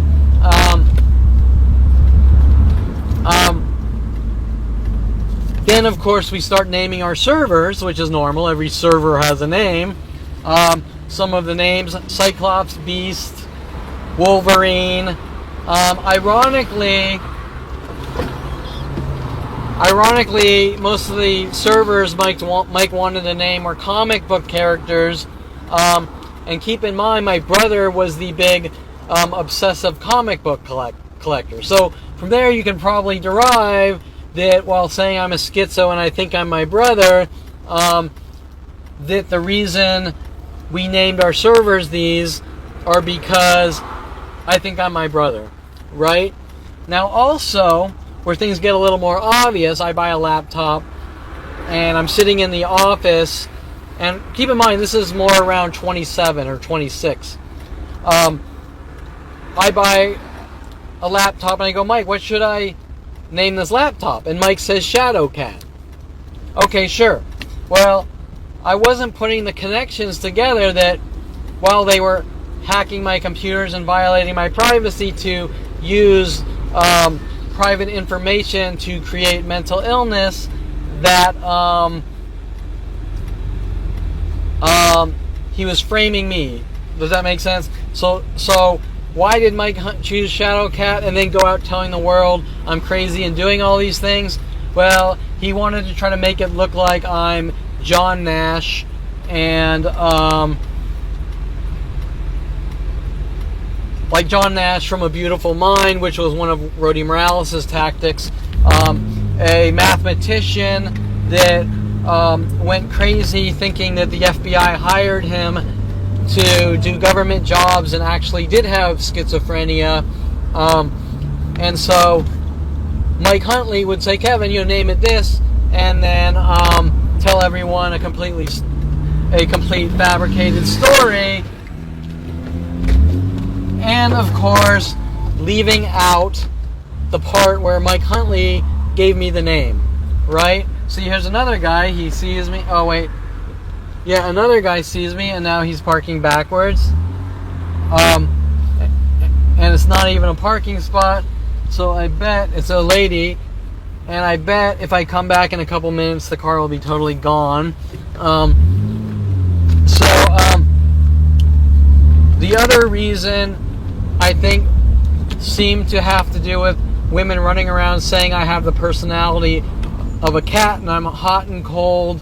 Linking back also to Melody the stripper, they sent after me, or Mike Huntley sent after me with the government at 16 years old, which I spoke about, who worked at the Candy Cat. You get the idea. Once again, all I did was name a computer a name, which is pretty damn harmless, and I'm being hunted for it.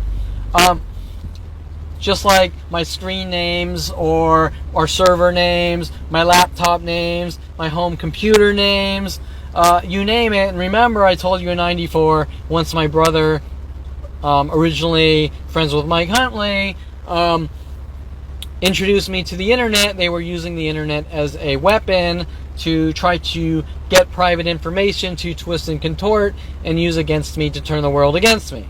He's crazy. He's doing all these things. And because his name's Vertigo, he's trying to make people mentally ill, blah, blah, blah, whatever, right? Well, how many people on this planet do you know that mass groups are following them around saying, we're gonna all hunt you down and kill you because your screen name is Vertigo, or your screen name is this and that, or your CB name is this and that, right? Like, close to none. Right? Showing that it doesn't matter what I do. They're hunting me down.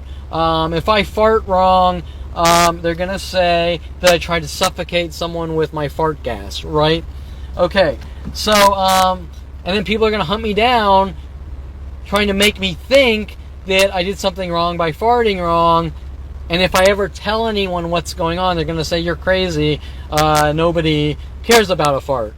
Why? Because this isn't about a fart or a screen name. It's about just trying to gaslight or gang stalk someone to make them look crazy to remove them from society. So let's see. Skateboards. All I can really think about with the skateboards is at one point I was skating down this really steep we were going to... I was going to A. Wright Middle School, and we would skate to the bus stops, and one day skating in Hidden Hills down this really steep hill. No, we weren't waiting. Well, we would skate to the bus stops and then go to school. That's what we do. But this day, we weren't going to the bus stop. We were skating to Val Surf on Ventura Boulevard, which is a very long distance, and I used to skate from Hidden Hills all the way to my father's house on DeSoto, which is a pretty damn good workout. this day we were skating down this hill. It's a fairly steep, it's a long steep hill, so it goes forever, and you just keep picking up speed down this hill. I don't remember the Hidden Hills street names. And my skateboard got the wobbles because my trucks were a little loose and I was losing balance. And so I fell in front of Tom Farley. It was me, Tom Farley, Richard Grunberg. I fell in front of Tom Farley, and then he fell, because obviously if you fall in front of someone, you cause a skating accident, whatever. I cannot imagine the lies. Tom Farley's probably telling everyone that I probably threw myself in front of him because I hate him or something. Who knows? I guess I did mention it, but the names, Vertigo, Mad Hatter, 100 other ones, all my server names, all my computer names that are being used against me, and I mentioned Pal Peralta Street, or Peralta Street in Pal Peralta. My family really went irate when I bought the Santa Cruz Slasher working with Tom Farley. So one of the things they're angry at me is the name of the skateboard, Slasher. Well, anyone that has any common sense can understand that the reason they named the skateboard Santa Cruz Slasher has to do with carving, right? Like surfers carve on waves, or skaters sometimes, I don't know what it's called, like skiing, they traverse and carving, right? Or there's skating where you do half pipes or full pipes or whatever. I was never that good of a skater, but you get the idea. To them, they're not focusing on, oh, Kevin went out and bought a skateboard and is skating and getting exercise. They're focusing on making up the lies. Kevin Perlman bought a Santa Cruz Slasher, and he's like O.J. Simpson and a murderer, right? And he's a possible serial killer. Well, what kind of people say things like that? And what kind of people follow you around, going through your skateboards and screen names, telling the world that you're a crazy man when you simply went out and bought a skateboard, right? Doesn't make any sense from a common sense, logical, factual standpoint. And if you're spewing that crap to the world, it still doesn't even make sense, unless maybe it's coming from people in the psychology community, and it is. The other things with the skateboards, there were a few things. I don't want to lose my thought. Okay, one was going back to the Woodmans. This one's actually fairly important. One day I come out of my house, and this is before Mr. Woodman and his brother killed their parents, hiring these ninja assassins. I come out of my house, and Richard Grunberg and Tom Farley are sitting outside, hanging over the fence on the hill, which was above the Woodman's house. And Richard Grunberg went down and he stole Ian Woodman's skateboard. I think he stole 2 of Ian Woodman's skateboards. So Richard Grunberg went down like the horse trail, down the hill, and into their garage, and stole the skateboards and came back. Now, I was never friends with Ian Woodman, their son, so I couldn't have stolen their skateboards, because how would I know, A, that they had skateboards, and B, where they put them? But Richard Grunberg and Tom Farley hung out with the Woodmans from time, the kids, Ian and whoever else, and so they knew. And so they went down and stole these skateboards. Now, after that, they pinned it on me. But there was a little incident where Mr. Leff found out I had stolen, Mr. Leff found out that they had stolen the skateboards, and I was around them, so I said to Amy Leff, they stole the skateboards, and she then told her father, Mr. Leff, and Mr. Leff was kind of known for, Mr. Leff was this, real estate tyrant. I mean, this guy made, billions in real estate, right, in Hidden Hills. And Amy Leff,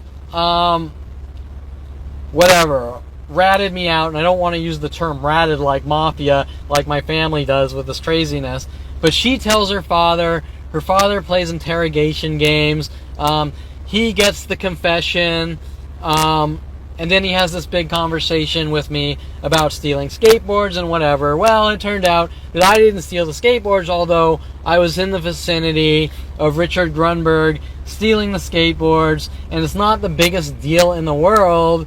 And yeah, stealing skateboards, 12-year-old stealing other people's skateboards, yes, it is wrong. I'm not going to say it isn't, but when you're hunted with worldwide support because your friends stole the Ian Woodman's skateboard, something freaky is going wrong, and it's not the norm. It's not a few parents talking. It is a mother and father with the psychology community saying our son is acting out, and we need to put him on medication for being a violent paranoid schizo, which starts at what? 5 years old. Okay, so now we can derive that what is the reason why Richard Grunberg stole the skateboards, and the world is being told that Kevin is like some kind of guy that breaks into bank vaults stealing millions and millions of dollars. Well, the reasoning is to, like I said before, turn the entire planet against me, to rile the masses against me with defamation and slander. Okay, so what was the other thing with the skateboards? Because it was pretty important. Hold on, I gotta think about this. After 30 years old, Tom Farley adamantly worked on me with worldwide support, saying I'm a violent paranoid schizo because when I was 12 or 13, my skateboard was called a Santa Cruz Slasher. Okay, that doesn't make any sense either. But there was something more important. Let me think.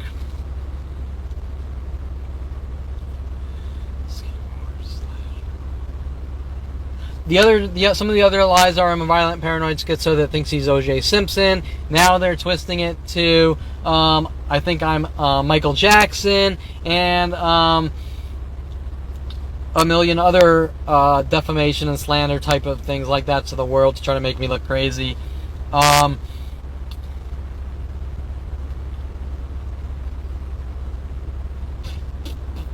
God, I can't think. It was important. Hold on, I'm going to pause it because this was an important thought.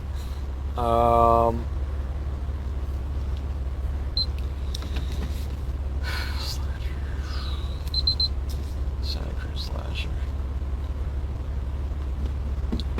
Santa Cruz Slasher.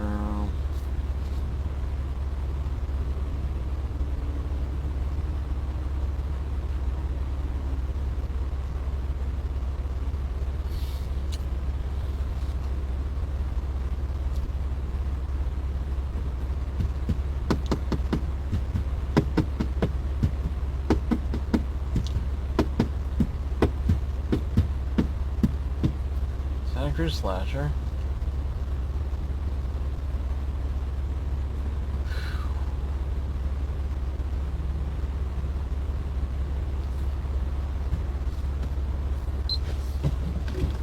I totally lost that thought, but hopefully it'll come back.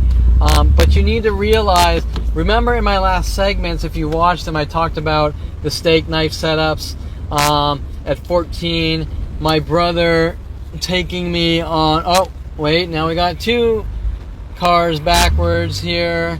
One's leaving.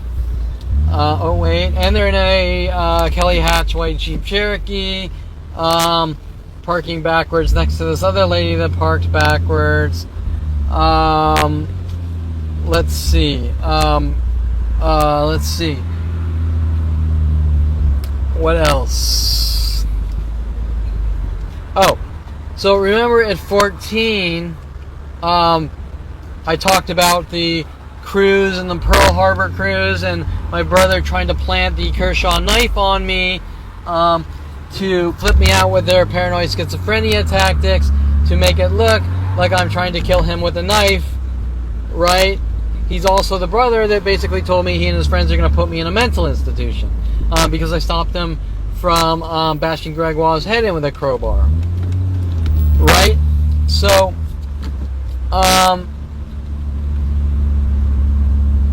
now, do you understand why people don't want me to talk to anyone, especially psychologists, about what's being done to my life? Right? Hence the death threats. You're a snitch, you're dead.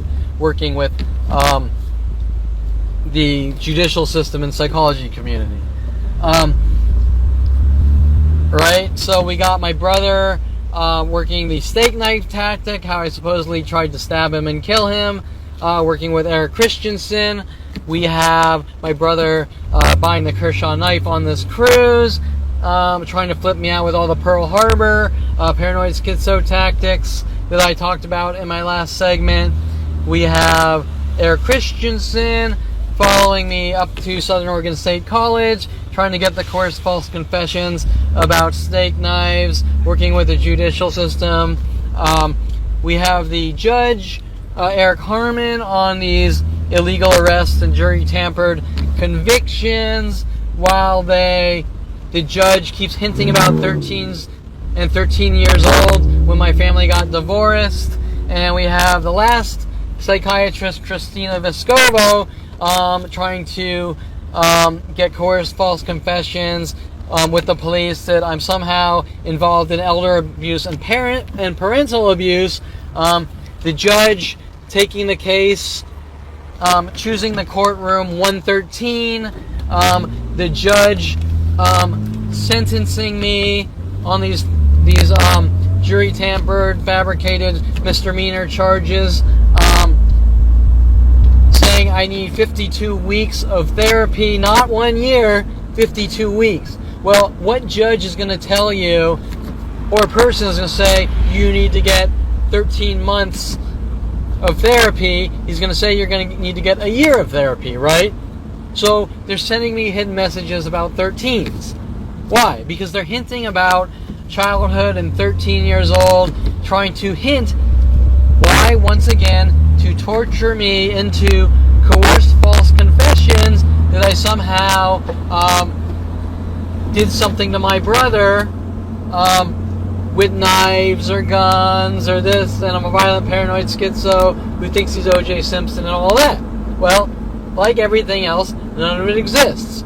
Now, why would someone exert the time, energy, and resources, billions of government dollars, judicial dollars, to do these things to someone? Why? Because they want to cover up their crimes, right? Because these are all things that nobody gives a flying fuck about, right?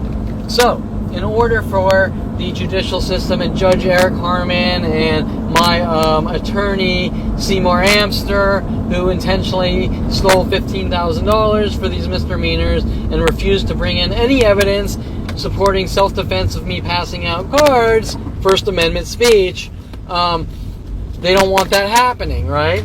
So, obviously, they want these coerced false confessions with the psychology community, linking to my family who all have psychology degrees, to cover up their crimes. Okay, so that was the skateboards. So now let me look at my notes here. Oops. And see what else I wrote down. And I just wrote down lots of random childhood events. Okay, Carlo, Salas, motorcycle, Mr. Quigley. I think I talked about Mr. Quigley a little in my very first segments, but I'll just reiterate. And I didn't. I'll just briefly reiterate. 11th grade, my PE / English teacher, Mr. Quigley, saw Paul Shapiro thugging and bullying me. And Paul Shapiro also linked to Paul Humphrey sent after me. At the same time they sent Mike Huntley after me at 14 years old. And I talked about earlier the dynamics, how they're all linked to my brother and his friends, except Shapiro, Paul Shapiro, would do is he would frame me from class to class. So, for example, Mike Huntley introduces me to Melody the stripper. I talked about all those things. I do the harmless. I bounce for her for a couple bachelor parties. Okay, whoop-de-doo, who cares? My family are angry because obviously Kevin Perlman is associating with a stripper, and they don't want me associating, like Mike Huntley said at 29. Don't talk to those types of people. Okay. Well, first I want to clarify or make sure that you understand the weight of that statement. Kevin, I want you to meet this stripper girl at 14, and you want to bounce for her for a couple of bachelor parties. Whoop-de-doo, so what? Age 29, after I get into building adult websites,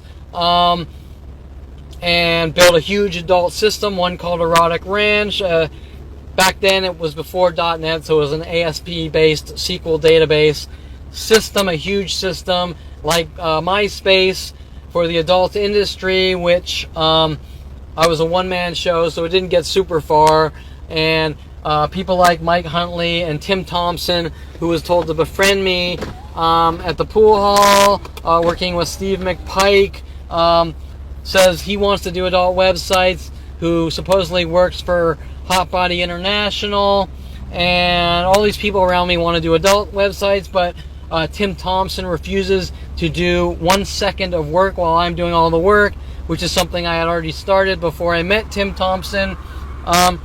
And when the shit hits the fan at 29 years old, Mike Huntley, who is, I have friends and they're strippers and this and that, goes from let's do all these things, which are not crimes, which are not things that anyone could care less about,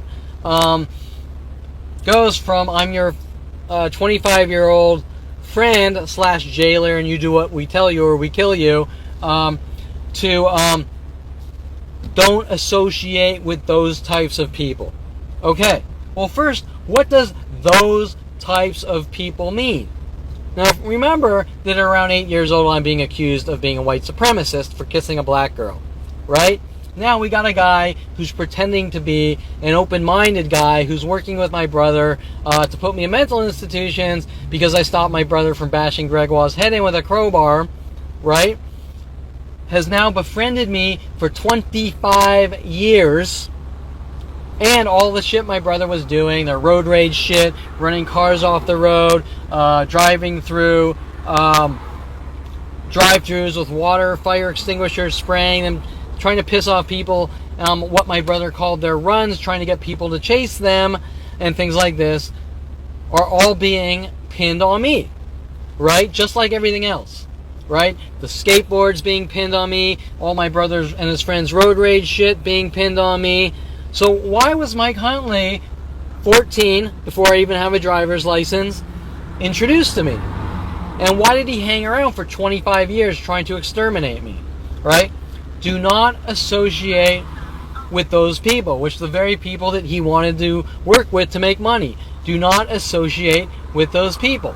And I talk about in my previous segments how Mike Huntley wanted me to work out with him at the Golds and Worlds gym, where they had Rody Morales waiting for me, who said, Kevin, let's go to strip clubs, the fourth person in my life from 20 to 30.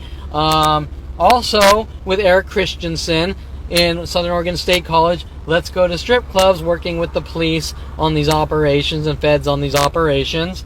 All of a sudden, do a 180, I find out at 29, you associated with strippers, porn stars, people in the adult industry. How dare you, Kevin?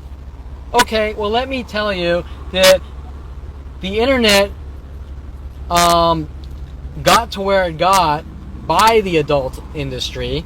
The technology in the early days, the ASP days, before .NET, before ASP, was driven by the adult industry, and none of these people in the adult industry are having the problems I have with the cops running around and government saying, we're going to hunt you down and kill you for working with people in the adult industry, building adult websites. And now my family's trying to cover up those operations with Mike Huntley, saying that you got into the adult industry to meet women and you're a fraud. You got into studio photography with women and green screen and 3D animation and visual effect art and technology to meet women, which is absurd, being that one of my photos with a pretty girl involves 15 to 100 hours of work is absurd. If first of all, most of the people in the adult industry that do photo shoots with models and porn stars or whatever, they just shoot like 500 pictures and they just upload it. There's not a lot of talent behind it, right? But Kevin Perlman takes a picture of a girl on a green screen and builds digital sets that take 100 hours is not because I'm trying to get laid, and out of all the women I've worked with, I've never asked any of them out. So where's the fraud? It doesn't exist, right? You can't have fraudulent operations that involve not doing anything illegal.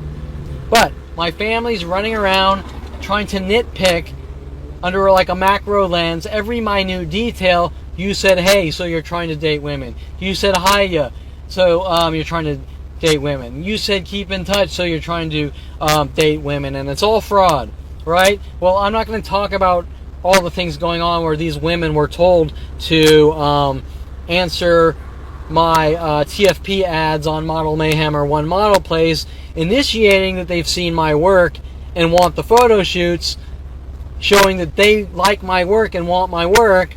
I'm not going to get there because I'm trying to stay towards 16. But the point I am trying to make is that when Mike Huntley, who is supposedly your friend, but he's your frenemy, and he's sent after you to rid you of the world and kill you, do not associate with those people means it's a blackmail and death threat. If you ever associate with those kinds of people, we'll kill you. And where's that coming from? My family. And at one point, when the shit hit the fan at 29, Mike Huntley said he wouldn't specifically tell me what I did, which is still going on 17 years later with worldwide campaigns to kill me. But he said, go talk to your father, to find out that my father wanted some kind of coerced false confession. Right? So, Paul Schaefer, what was Paul Schaefer doing after these... After Melody? Well, Paul Schaefer was told, Melody gave me some business cards and handed them out to some people for work. So I handed the business cards out to a couple of people. Well, Paul Schaefer saw the cards, and so he took one of the Melody stripper cards and he put it in my math teacher's drawer, Miss Prohaska. Right? The other thing Paul Schaefer did was in Miss Garcia's Spanish class, Paul Schaefer... it was right after lunch, and I'd fall asleep a lot in her class. Well, yeah, that is a little abnormal.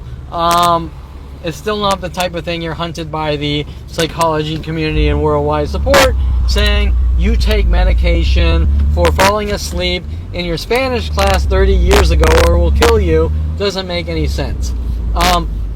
So I would fall asleep in Miss Prohaska's class, or in Miss Garcia's class, and Paul Schaefer had like a Casio watch type thing, and Paul Schaefer would set the alarm and throw his watch underneath her desk when she left the room, obviously trying to frame me. Oh, Kevin Perlman's falling asleep in your class, and so I put an alarm under her desk, so it must be Kevin, right? Around the age 34, before me not being able to understand what the fuck is going on while my family's spewing these lies to the entire planet, I can remember being with my aunt on some trip, I think down to like Seaside. I think my Aunt Sharon or my other aunt, Jesus, I can't even remember their name because I cut all contact with them. And so I fell asleep on their road trip in the car, and when I woke up, my father said something alluding to I'm faking sleeping in the car, right? Which came out of the blue, like came out of nowhere. Like, why is my father accusing me of fake sleeping on a road trip in his car? Okay, so you start to question, why is my father, which I loved and thought was a good person, accusing me of faking sleeping, taking a nap in a car on a long drive? Well, he's alluding back to high school and the things they did to me, which he damn well knows were frame jobs. Trying to turn things around on me, just like he was hinting about Corey Bixby around the same time. Around the time his mother died. So this is where you really need to understand these psychotic personalities. We go to Arizona for my grandmother's funeral, and the only thing my father can think about is how to make his son mentally ill and get these coerced false confessions, but he's not concerned about his mother dying, okay? That is what you really need to understand about this psychotic. And so he was alluding to Corey Bixby and me pushing on the gas pedal imperfectly, as if I wronged Corey Bixby and was somehow passive-aggressively trying to make her hunt me down and kill me with every resource known to man. So, anyways, Mike Huntley going from we should do all these great things to don't associate with these people or I'll kill you, showing that, and remember his words, I've given you enough rope to hang yourself, meaning that, hey, you want a cookie? Sure, I'm going to hunt you down and kill you because eating a cookie is illegal, and you know what you did. Well, eating a cookie is not illegal, building adult websites is not illegal, maybe my mommy and daddy don't approve of it, but hunting me down with billions of dollars and NSA, FBI to have me killed over is where things really get weird on all levels. Okay? One, if my father goes to Officer Sean Dinsey and says, or Topanga LAPD with NSA, FBI, and people in the White House and Congress and Senate and the psychology community and say, I don't want my son, Kevin Perlman, building adult websites or getting into studio photography with good-looking women, why would the police give a flying fuck this way or that way? Right? Do you understand? They wouldn't. They would say, stay the fuck away from your son, and if you pursue him, we're going to put you in jail. So, what does that say? Well, a lot of them were obviously paid off. There's no doubt about that. But still, this is an all or none thing. This isn't one police officer who is stalking me. This is worldwide support with the entire NSA and FBI, right? So is it really about the adult industry? Well, no. This starts at 5 years old. Kevin Perlman was not in the adult industry at 5 years old. Okay, so now I'm in Mr. Quigley's class around 11th grade, and Paul Shapiro is bullying me in the classroom. And I think I mentioned this on the other segment. And he's pushing me over on the desk. Now, Mr. Quigley, the cool, fun-loving teacher which everyone loved, says, Kevin, hit Paul. And, no, not Shapiro, Schaefer, Paul Schaefer. Kevin hit Paul. Okay? Now remember, my family's argument is that I'm a violent paranoid schizo, and at 14 years old are working on me on cruises with my brother to try to plant knives on me, to try to get me to go after my brother, while getting me inebriated with B-52s and kamikazes all day and night with Darren Moselle. Well, my last name is Perlman, like Pearl Harbor, and like usual, they failed trying to make me look like a violent paranoid schizo, and here we are at 17 or 18, and Mr. Quigley is saying punch Paul Shapiro or Paul Schaefer, right? Okay. Well, first of all, teachers couldn't give a flying fuck. Or I should say, first of all, teachers don't tell other students to punch students. While this could have been a rare exception, it is not with the pattern of behavior with my family. But to this day, nobody's mad at me for saying Mr. Quigley did this, or nobody's mad at Mr. Quigley for him doing that. They're turning it around like everything else, saying I have a problem because in the immediate moment I didn't tell someone that Mr. Quigley did that. Okay, as a cover-up. Now, in a black and white perfect world, sure, makes total sense, right? In a black and white perfect world. But now let's talk about reality, and this is something I mentioned in the last segment, but I'll mention in this segment. Reality is based on, ironically, shades of gray, and there's no doubt the reason the movie and the book Shades of Grey, or whatever it's called, was written based on all the things that were done to me while that movie was being made. But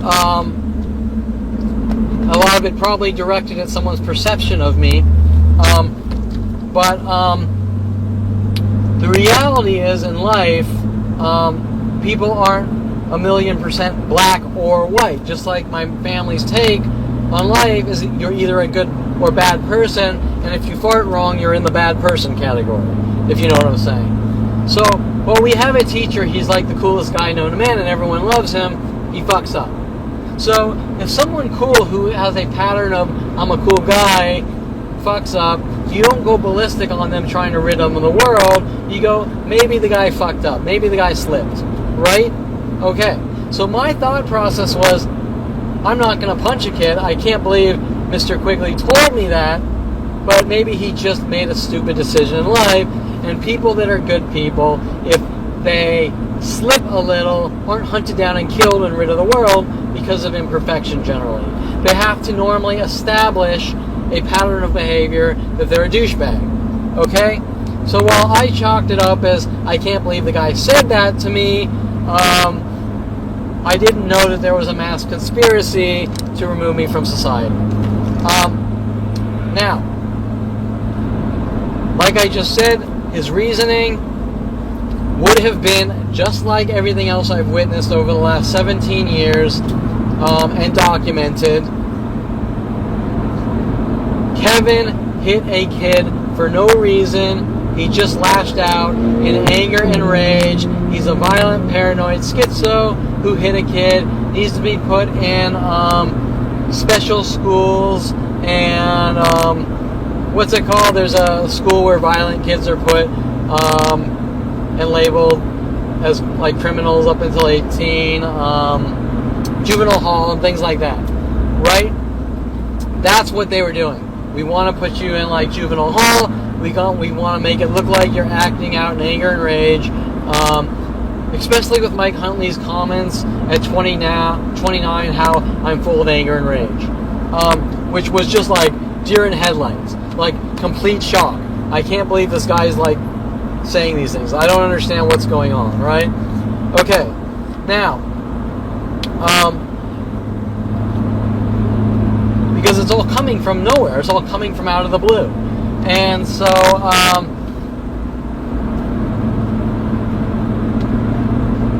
so that was the Quigley told by the government, psychology community, and my family to try to set me up to make it look like I'm a violent, paranoid schizo.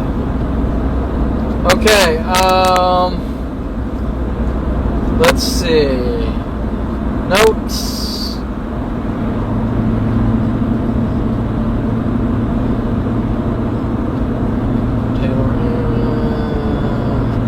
Mike Cho. Okay, so 11th grade, late 11th grade, I'm in English class, once again an English class, and there's no doubt the reason they're using English classes, especially sending people after me like Alexis Amore, who's Latin, and watching the Latin community hunt me down with labels, once again, that I'm a white supremacist and hate Latins. Now remember, it switches. First, I hate black people because I kissed a black girl from 8 to 10 at T1 class. I hate Asians. I hate Latins. And so hence sending Alexis Amore after me, Peruvian, and all the things that was done to me in my father's office from like the age 34 to 44 by him hiring all these Latin like families, trying to mob me to death and torture and kill me, especially with me joking around with Fernanda Simi saying no speaking Spanish because I thought I knew these people for like 20 years and I thought they had a sense of humor and that you could be a person around them, to find out that they were all hunting me down for 20 years to begin with to have me killed, hence finding out you can't say anything because they're hunting me down to kill me no matter what, with my family funding these operations. And that is why, one of the reasons why my father wanted to hire me, having Lorena Escobar contact her, or having Lorena Escobar contact me after the Mike Huntley "I'm going to kill you" with your father, which I couldn't comprehend what was going on, bringing me closer into his office, paying off Lorena Escobar to have me killed. So hence you can now understand how joking around with Fernanda Simi, going no speaking in Spanish, results in, see, you think you're the boss and you're trying to control us. Well, anyone can tell you that if some fun-loving guy is joking around with the people around him with stupid, trivial things like this, normally they don't just hunt you and kill you for farting wrong. Something has to be said to put them on edge. Okay, so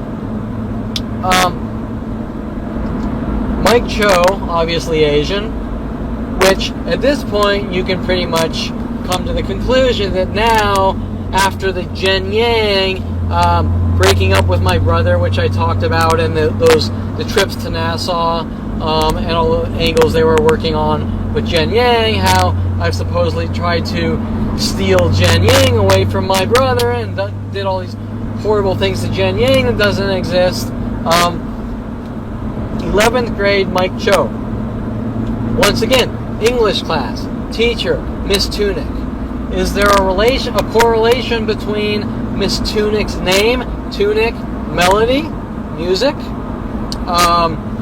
Tunick, music, my family's lies to the world that at 13 or 14, I'm a schizo that conforms to music, and my family mad at me for listening to Damn Yankees with Ted Nugent, a popular heavy metal rock and roll band. My family mad at me for listening to Guns N' Roses. My family mad at me for listening to Don McLean and singing Bye Bye Miss American Pie.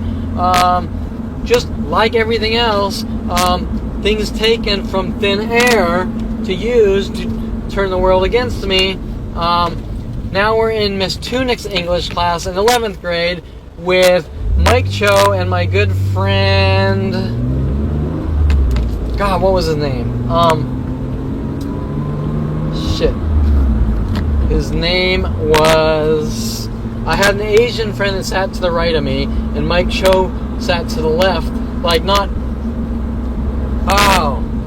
I wish I could remember his name. He was a really cool cat, and I really liked him. I can't remember his name, but he got busted for cheating on a vocabulary test, and they made him take English over. He sat to my right, and way far off on the other side of the room, Mike Cho sat there. And I can't recall much about Mike Cho anywhere in high school, any other classes. In my mind, he just appeared in Miss Tunick's class. And Mike Cho would... Oh, and the thing about the other Asian guy, I wish I could remember his name, but we would go out to this pizza place and we would do this. We would see how much pizza and Italian food we could all eat within like 30 minutes. Because in high school you didn't have much time for lunch, and this pizza place, which originally was the Vans shoe store, so it had the Vans, this like shoe hut thing.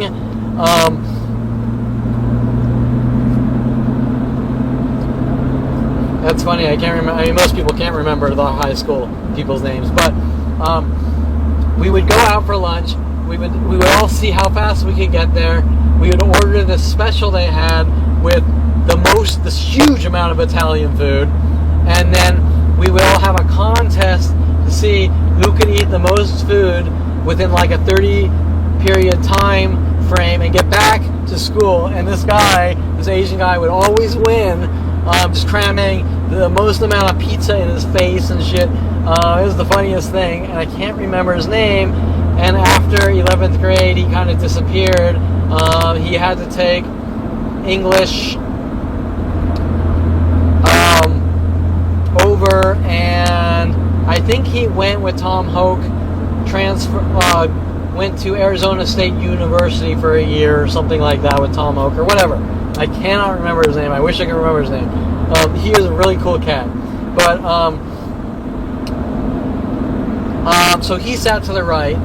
Mike Cho maybe like 5 seats over to the left, and Mike Cho would sit there, and he would just lash out in anger throughout the entire class. You damn communist bastard, like Tourette's, right? And he would just sit there with these outbursts, and it was the weirdest thing. And everyone just sort of accepted it. And that was that. I never really thought much about it. I'm sure everyone was kind of laughing. And that was it. I never really thought much about it. But I'm now looking back, and my guess, and I don't have any intuition, I have a little intuition, but I don't have any fact or anything solid, because I never had any conversations with Mike Cho. I was never friends with Mike Cho.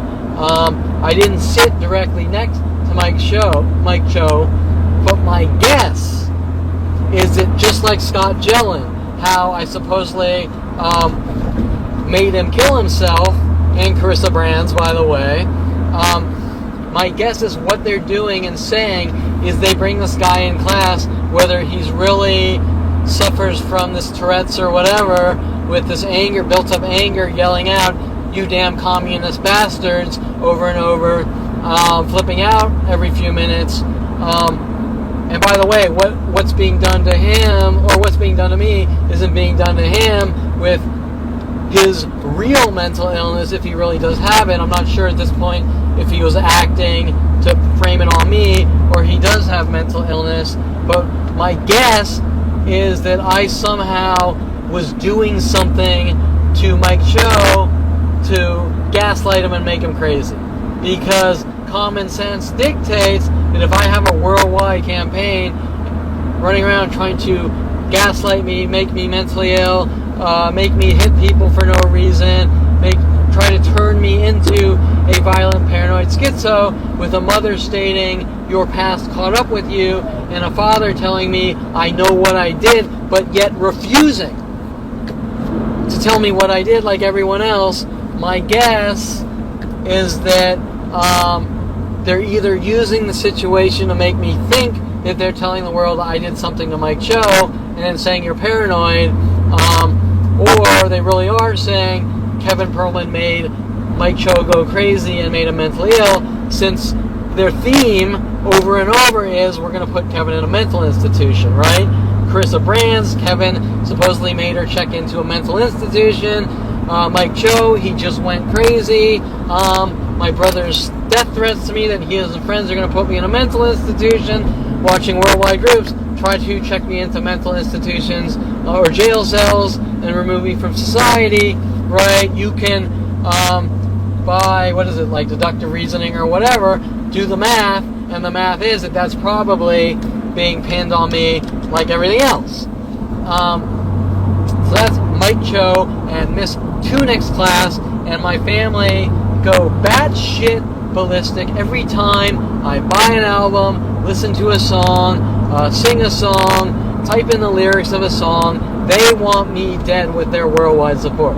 Well, do you know anyone that if they walk around and sing a song or post a song, a YouTube of a video on Twitter or Facebook, that you've somehow committed a crime and need to be hunted and killed for? No, it's unheard of. Yet my family is saying that I'm causing havoc, by the way, one of our servers' names, named by Mike Huntley, by singing songs or listening to music.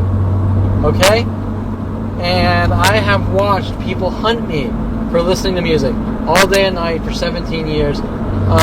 And they're also working the angle of me typing in song lyrics like American Pie and other band lyrics off on IRC back in like 95, 96, saying I've committed crimes and making up lies, and I'm somehow threatening people's lives by typing in lyrics or singing songs to a general group, right? Okay, well, how does a person, remember, just like Skylar, why is the sky blue?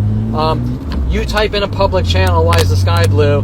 And a girl names herself to a public group, a girl names herself Skylar, hunts you down to kill you with the feds, FBI, NSA for singing a song. Doesn't make any sense, right? Or if you're walking down the street and you sing a song and some random person comes out of the blue, he threatened my life.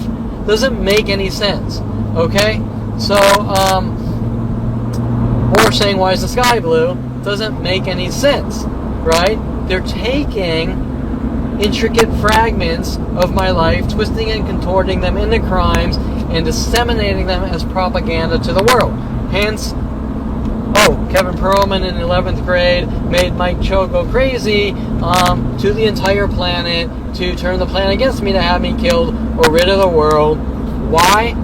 Well, it's all based on things that never happened, but because they have the resources that anyone on the planet can cry wolf.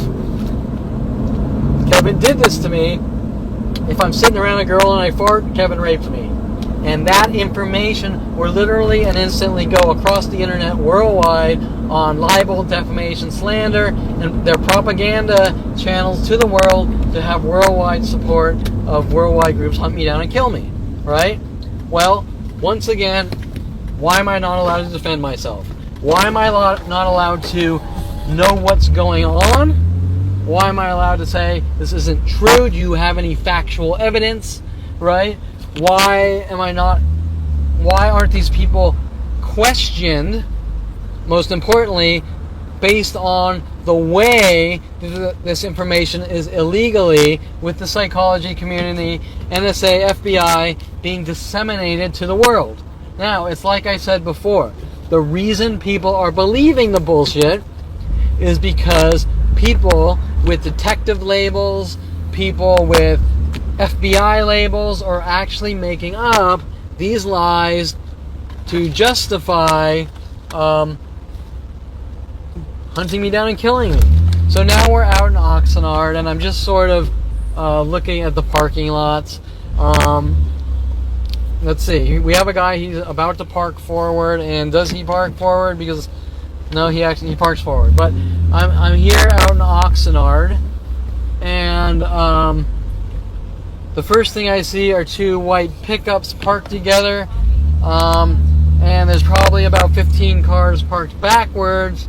Here's two cars parked backwards, one facing the other. That's one of the tactics. We got two white pickups there, which strategically, most likely, are strategically parked backwards. But right now, there are only two of them, so that could be a coincidence. But in this 80% empty lot, why did those two pickups decide to park backwards next to each other, right?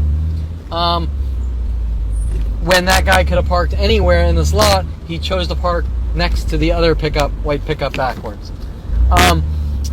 Usually, when I drive through these lots, like if this lot was crowded, I would probably see about 20, 30, 40 cars and twos parked backwards. And this is Oxnard, where I rarely ever go out, and it's being done.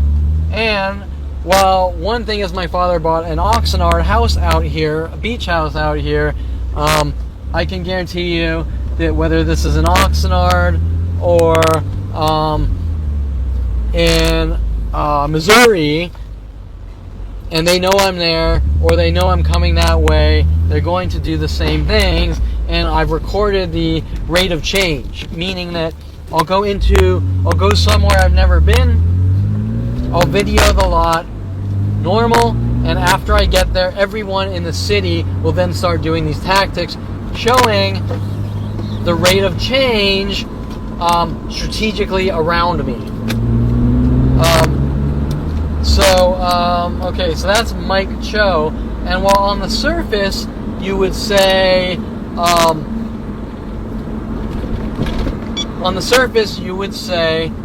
that, so what? You went to high school and some guy was crazy and blah, blah, blah. But you have to question what's going on, that every person you're in contact with wants to make you mentally ill and remove you from society. And so you kind of link this back to that past event, and it has nothing to do with obsession. It has to do with you're under constant attack by worldwide groups, and understanding the whys, right? I mean, example, people don't just sit there watching worldwide groups hunt them down and go, well, don't look at your past. You suffer from obsession. Well, no, that's not the way human genetics work. Human genetics are based on, if mass groups are trying to fucking rid you of the world, you want to know what's going on and you want it to stop, right?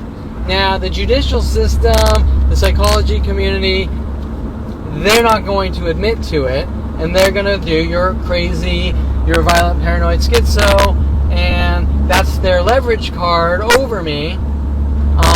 While they try to use these videos against me, they just might, but their entire reasoning is to immobilize me and box me in a corner to say, we're going to torture you and kill you, and you're not going to say anything about it, right? That is their reasoning. And so, hence these recent arrests trying to make me look crazy. The reasoning behind it is just that. He's crazy.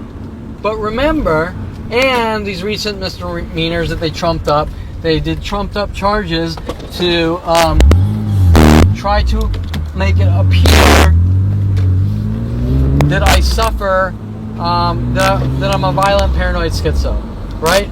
Now, why are they using violent? Okay? Keyword here, violent. Why are they throwing the violent before the paranoid schizo, or within the mix? Because, and remember, this violent part changed recently, when they realized that I'm not taking down my website. So why are they using now a violent paranoid schizo? Remember that these psychological tactics shift. First, it's you have nervous problems, then you have anxiety problems, then you're agoraphobic, then you're paranoid, then you're a paranoid schizo. Now it's you're a violent paranoid schizo with arrests, which are all trumped up, falsified, set up operations to put the violent in front of it. And the reason is it is not a crime to be paranoid, a paranoid schizo. It's only a crime to commit a crime, to be dangerous to someone. And it's not even a crime to be violent. It's only a crime to commit a crime. So, example, if some guy actually is a wife beater, which is one of their tactics to say that I'm a wife beater or a woman beater and I hate women, with Jen Hess's lies that I hit her with a mask on and all that, which she came over my house the next day with no bruises on, showing that, well, if I hit Jen Hess, why did she come over the next day? Oh, we can't talk about that. And why did she come over with no bruises? Oh, we can't talk about that. Hence, if someone actually is a wife beater, he can't be arrested for being a wife beater, if that makes sense. Example, you see that guy? He's a violent wife beater. Okay? Well, I can't arrest you for that. He's a danger to society. Okay, well, that's hearsay. That's opinion. Right? So, someone who's violent can only be arrested for violence. Right? At the time.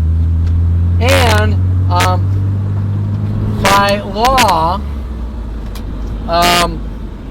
the only real way you could put someone in a mental institution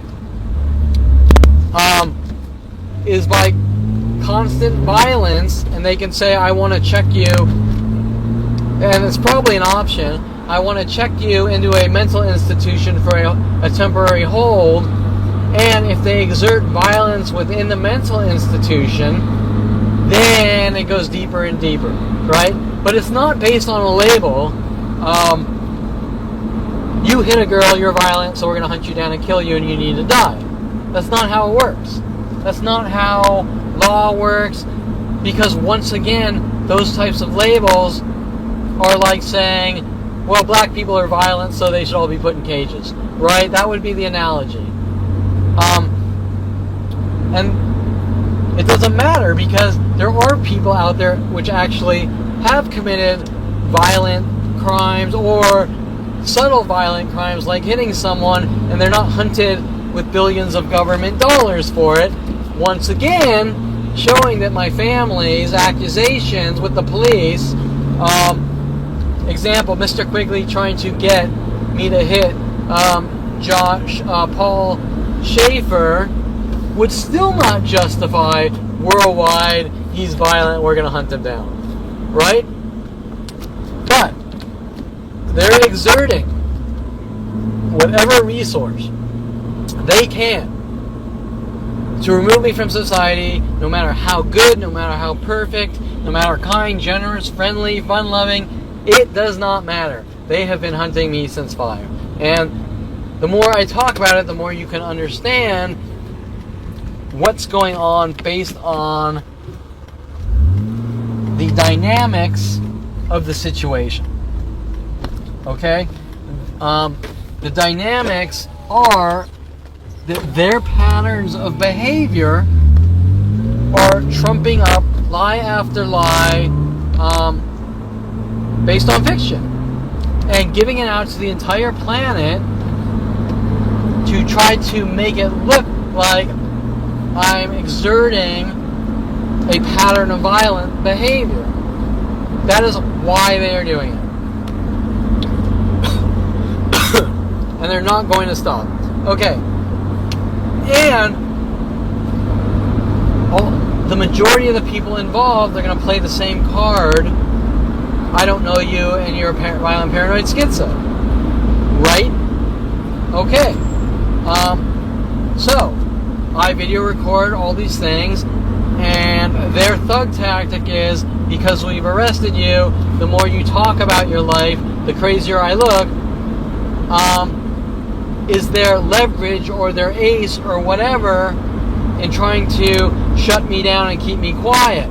Hence why I'm videoing these diary entries, because you have to get past the gang stalking. And the entire reason behind gang stalking is to make someone look crazy, to immobilize them, control them, and basically make them impotent to talk, if that makes sense. I'm going to take away your First Amendment freedom of speech by making you look crazy, and the more you tell people, the crazier it looks. And like that girl who was quoting things from the judge, Eric Harmon, threatening me basically at the ramen shop, was saying, well, because I gave her this card, it sounds dangerous and violent and this and that. Okay, well, handing a card and telling someone in a mass group of worldwide group that already know who you are, they've been told lies, that none of it's true, is not violent. The only thing violent is saying, you don't hand me this card or I kill you. Like the girl at the Starbucks on Encino, let's see, Oxnard and Canoga, who are involved with the Persian community to hunt me and stalk me, who slapped me because she didn't want me giving a card, and like usual I handed her the card. She didn't like the content, and once she realized that, she asked me about specifics, and once I told her that Officer Sean Dinsey, Detective Shapiro, Detective Angela Stewart are involved in doing these things to me, she slaps me and hits me in anger and rage, trying to make it look like the card itself is creating violence, right? Well, the card itself is not creating violence. It's the people that are violent are the people that say, you don't talk or we kill you. That's the violence, right? Those are the violent people. You either like the card or you don't. You can take it or you don't. You can read the signs on my car or you don't. But the reason they try to skate this way or that way is to try to create the illusion that I'm a public nuisance, creating turmoil, riling up the masses. But the masses have already been riled in anger and rage, them being told that Kevin has done all these things and to hunt him and kill him, right? So it's the judicial system and psychology community who are violent, and my family, stating you don't talk or we kill you. And I got tons of death threats from people with police-trained canines saying, you're a snitch, you're dead, we're going to kill you. And I have them saying it over and over on multiple days. And before he even broke from the stealth, I'm trying to make it look like Kevin's doing all these things to me like everyone else, he physically attacked me with a police-trained canine, all recorded on video on my websites. And the detectives at Topanga Division, LAPD, refused to acknowledge the mass attacks on me. Well, that's pretty strange.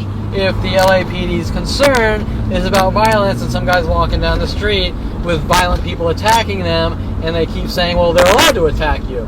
What is it they want? They want that violent reaction, right? Some guy walks up, he starts bashing your skull in, you react, the cops go, well, I don't care that some guy bashed your skull in, you're creating problems by saying stop following me and provoking me, right? Well, what kind of person tells you that you're not allowed to tell anyone that you're being stalked, hunted, people are following around, people are trying to do these things to you, you get video proof of it, they keep jumping from thing to thing. You're not allowed to take pictures of people hunting you down. You're not allowed to prove it. You're not allowed to tell anyone. Right? Okay. So let's see. Where are we? We are...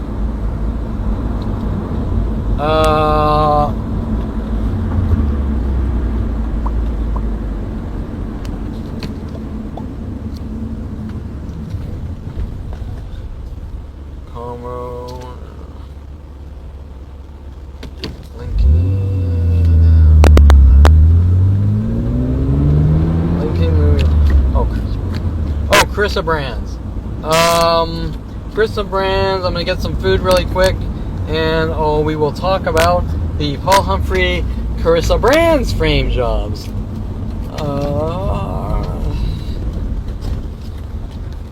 Let's see. Where is my pause button? Pause. Okay, well, I did it again. I recorded a couple hours of video, and like the other day when I did it,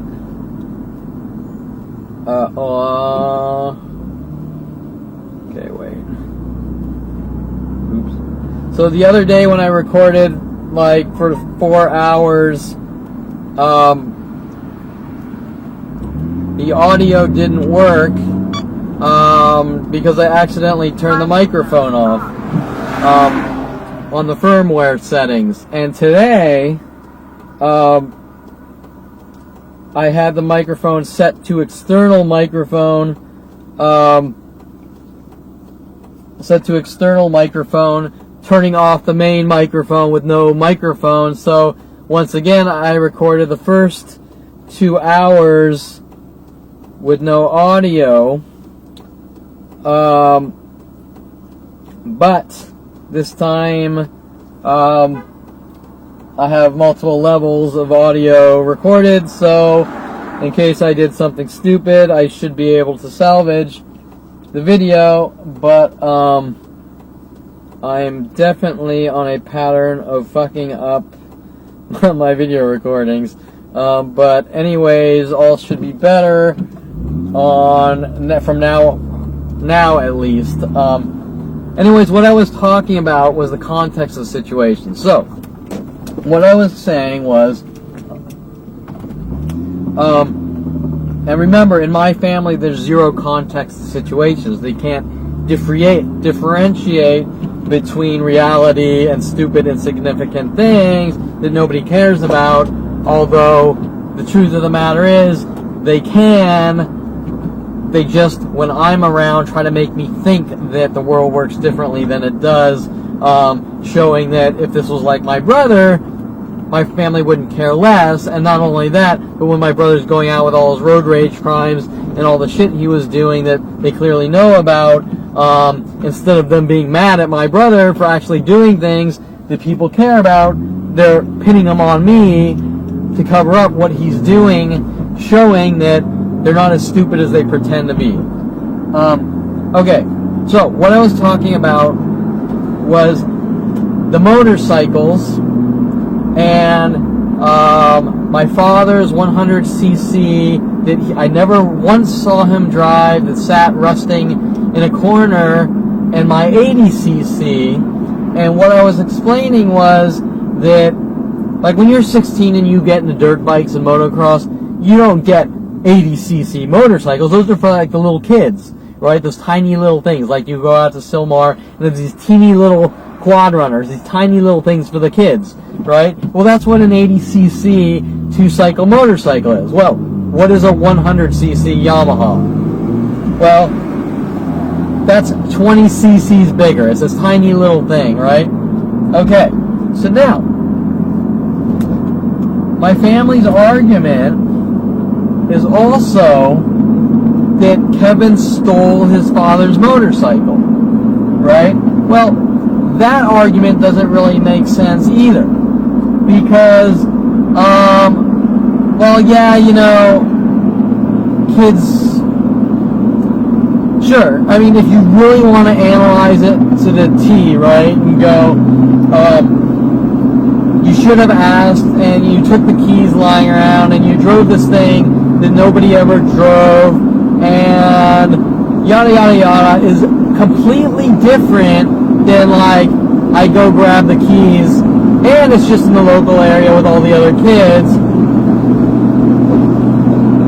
It's completely different than if I grab the keys to, like, my mother's 300E Mercedes and went to Vegas or whatever, right? Okay, so what are we talking about here? Well, we're kind of talking about things that nobody cares about. Like, let's say you walked into a supermarket and you stole a 1-cent Jolly Rancher, and the rest of your life you have worldwide campaigns to kill you, saying you're a criminal and thief because 40 years ago you stole a 1-cent Jolly Rancher, right? Not being able to differentiate that a 1-cent Jolly Rancher is not like breaking down a bank doors with a bunch of Uzis and stealing $100 million, right? So, the point I'm trying to convey here is nobody in their right mind would give a shit if they bought their kid an 80cc motorcycle, which was louder than hell, scaring horses, and so he drove the quiet 100cc that nobody could care less about. And this 100cc Yamaha was not a GSXR 750 or a Harley Davidson or things like this, right? So it's kind of like, Well, I had this tiny little rocking horse, but I chose to use a little bit quieter, big rocking horse. And because I did that within our family, you stole the motorcycle and you're a criminal. Okay, so that, because some of their accusations, aside from calling me car thieves and other things like that, is that I stole, right? I stole this rusting, never used 100cc kids bike that my father bought for some reason. I never saw him drive once, ever. Now, when my father, I was probably like 36 years old, my father went out and bought a real motorcycle for himself, which was scared shit because he couldn't handle it, to watch him wobble around. He went out and he bought like a 1100cc motorcycle, right? Okay, so why does this guy go out and buy an 1100cc motorcycle and then put the weight of the world on a 100cc motorcycle 30 years prior? If he's out, if he is 65 years old saying I'm going to buy a 1100cc motorcycle, then I guarantee you that my father at 50 years old or 45 is not thinking I'm going to buy a 100cc motorcycle to travel the world on like Jack Kerouac, right? Okay, so my point is that their level of accusations is like Kevin walked into some stranger's garage and stole their Harley Davidson, right? That's what they're trying to paint to the world, is this horrific criminal activity of this and that based on perfectly normal things. I mean, look, we're talking about a father who's mad at his son because I stole his steaks out of his freezer, right? My father divorces my mother, he puts food in the fridge, I eat some food out of the fridge, I stole his food. Remember my previous conversations, how Alexandra Cohen, this whole thing, how my father comes up to me and he tells me that me or Mike Huntley, he actually says Mike Huntley stole a clearly Canadian out of the fridge, which was Alexandra Cohen's. Well, think about that. When you go over in your family's house, they stock the food, they stock the fridge with drinks so that you can just grab whatever drinks you want out of your family's house, right? But yet, you grab a clearly Canadian and you stole a drink and you're a thief and you need to be hunted with worldwide support, okay? So the point I'm getting is I'm trying to set the context of all these situations. I tapped my foot by Aubrey Fisher, therefore I'm a troll, therefore there's worldwide support to kill me, is unheard of, with the statement that nobody has ever tapped their foot around someone, and that kind of crime not only does not go unpunished, but you're hunted and killed over it by unprecedented styles of murder operations without any type of due process. So that's the point I'm trying to make. Because when my family are disseminating these lies about me, they're all the same thing. You drink a drink and you cough, so therefore you have cancer, and it's a crime not to go to the doctor, and we're going to kill you because you're a danger to yourself or others. Right? I mean, it sounds comical. It sounds funnier than hell. You could put that in all sorts of comical movies, comedy movies, and people would probably laugh their ass off.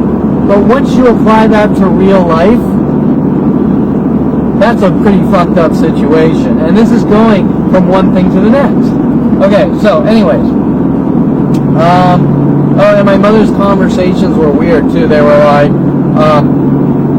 after hearing my conversation with a tow truck driver, him notifying over the internet, she says, oh, you got food? Well, maybe you should take it home and shouldn't drive, and all sorts of weird shit that she does based on her paranoid psychotic issues. or neurotic behaviors. But anyways, okay, so now there's another event which I totally forgot about, which apply to the motorcycle days at 14. And this one I find pretty interesting as well. And what happened here, which I didn't think much of as a kid, but it is pretty strange. So I'm driving around the neighborhood, and I think I'm going to the Thunas, but I'm driving around Hidden Hills on the black and yellow Bumblebee Yamaha 100 kiddie bike, right? Which, now thinking back, why did we even have it? I don't know. Where did it even come from? Because it was just 100cc sitting in my father's, in my house, in our garage, right? It was sitting around where my father built a soapbox racer, which we all got together and drove the crapped out, whatever. But it was just a 100cc Yamaha sitting in our garage for years, rusting, and I don't even know why we had it, because, like I said, I never saw my father drive it, and it's really too small for a grown man to drive, right? So why did we have it? Well, that is pretty strange. I'm thinking about it now, sort of looking back, like maybe they knew the 80 was too loud, so they put the 100 there, knowing that I'm going to make the right choices so that they could smear my name. I mean, that's just a theory, and I highly doubt that's the case, but in my family, you never know. Anyways, so my point is that the 100cc motorcycle was never stolen, just like everything else. It's just the next one of my family's scams. But they're using it definitely as a leverage play. That this 14-year-old is driving around Hidden Hills, tearing it up. He's a nuisance. He's this and he's that. He's shredding up construction work. He's doing this. None of this exists. Like everything else, the only thing that has happened is Kevin was 14 and cruising around with his friends on motorcycles, and nothing wrong happened except for that guy, which I think owned the Almondson's Ranch, which I think was doing construction work for the Almondson's Ranch, but I'm not sure, who endangered my life, just randomly going ballistic on Kevin Perlman, like usual, for no reason, looking for some angle probably to make it look like I'm this and that. Okay, so, like every other situation, absolutely nothing has happened, but I'm breathing, and larger groups are hunting me down for no reason. And nobody's this concerned over Wayne Thuna or Marcus Thuna, who actually did steal Grand Theft Auto, a Gixxer 750 from someone, right? Okay, so now, I'm on this 100cc Bumblebee bike, and I'm driving up somewhere in Hidden Hills, probably going to the Thunas, and a guy is walking his dog. I'm driving, and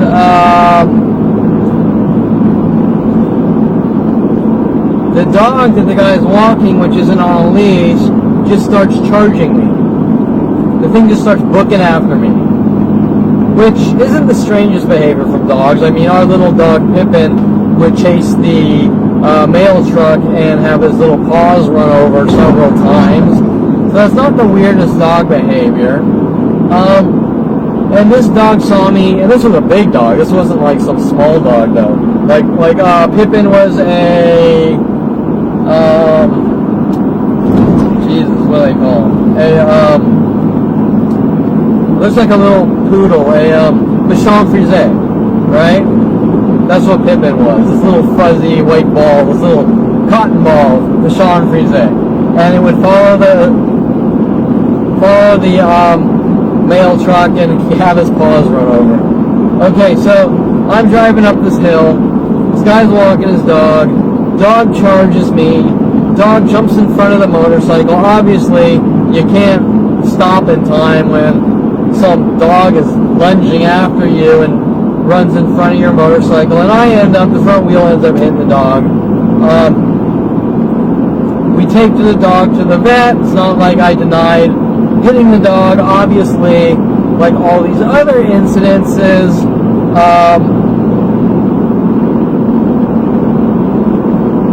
they're unavoidable incidences, right? You're driving, the dog starts booking after you and lunges at you, and he gets in front of your bike and your wheel hits it, right?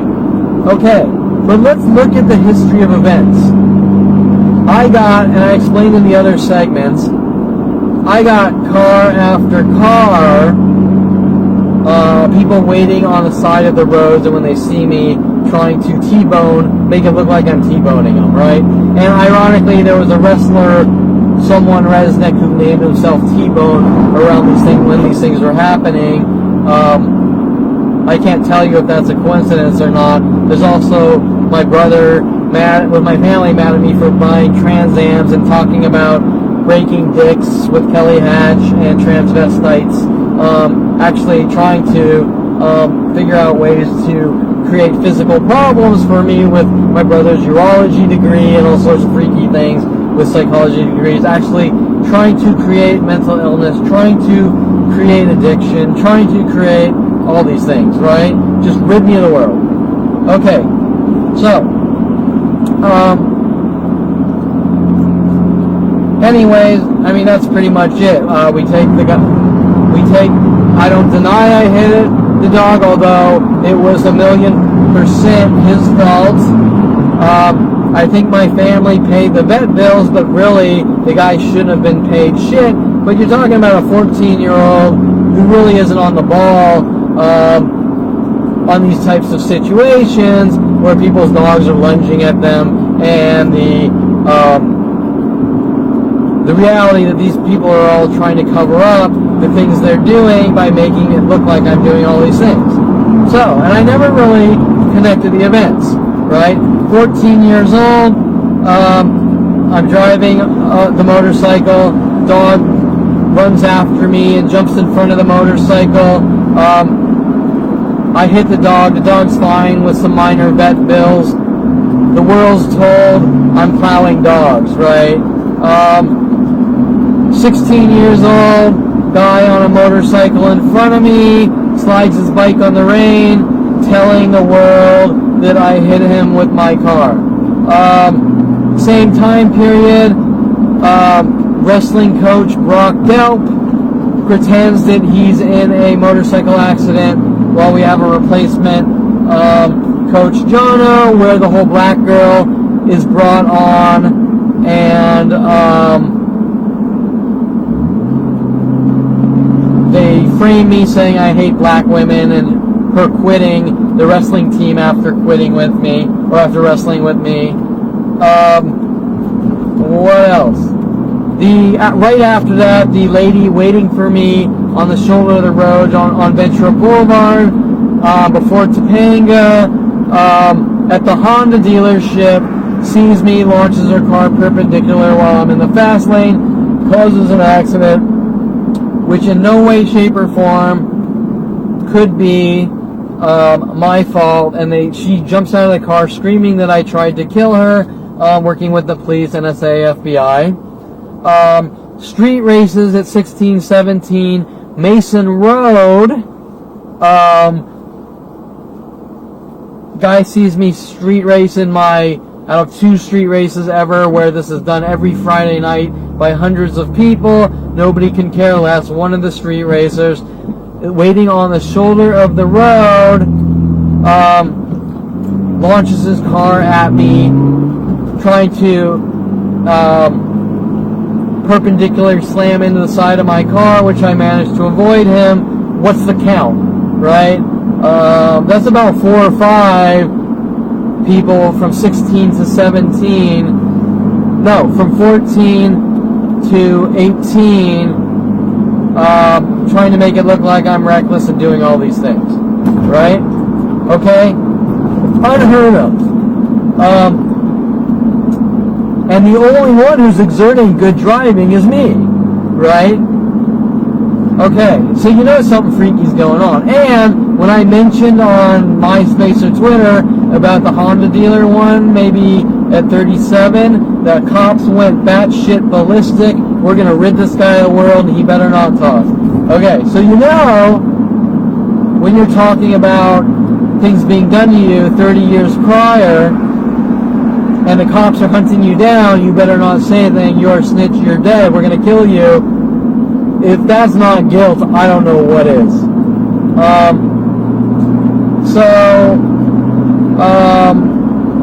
Okay. So that's some motorcycle things. Let me pause this. I got a GPS. Okay, so you get the ideas with the motorcycles, and remember, whenever I tell someone about my life, no matter who, whether they're strangers asking me about my life and the events, or the police, or even psychologists, most of the time it's you suffer from mental illness because you're talking about your life, right? Well, that's all anyone really needs to know. We got people like my mother and her psychology degree, and in order to control and take away your First Amendment, it's you suffer from obsession, you suffer from paranoia, you suffer from this, you suffer from that. But so you have to question why they're sort of trying to keep tabs on me and stop me from telling anyone about any event of my life, right? You know, if I meet some stranger out in Oxnard or wherever, or like Ventura where I am now, and they ask me about my life and my website, there's no reason anyone should get mad unless I'm like tying the guy down saying you better listen or I'm gonna kill you or something, right? But remember, these people are asking me about my life, and once they find out that I know too much, they get defensive. And my family, they get even more defensive with the police, showing their guilt and anger and rage. Okay, so now, that was back to 14. Now I want to talk about around 16 to 17, Calabasas High, between around 9th, 10th, and 11th grade. Paul Humphrey, after he's told to befriend me, and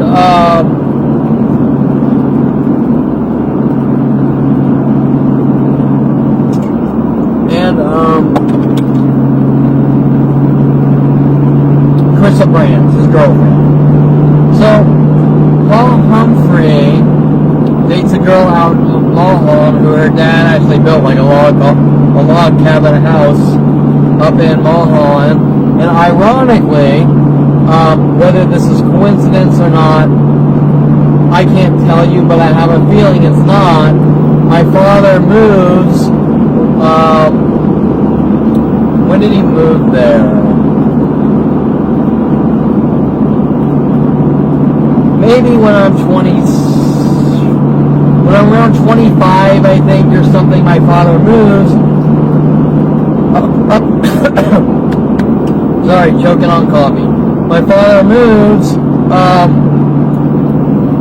like a street over, up in Mulholland Canyon, from where Carissa Brands lived when I was in high school.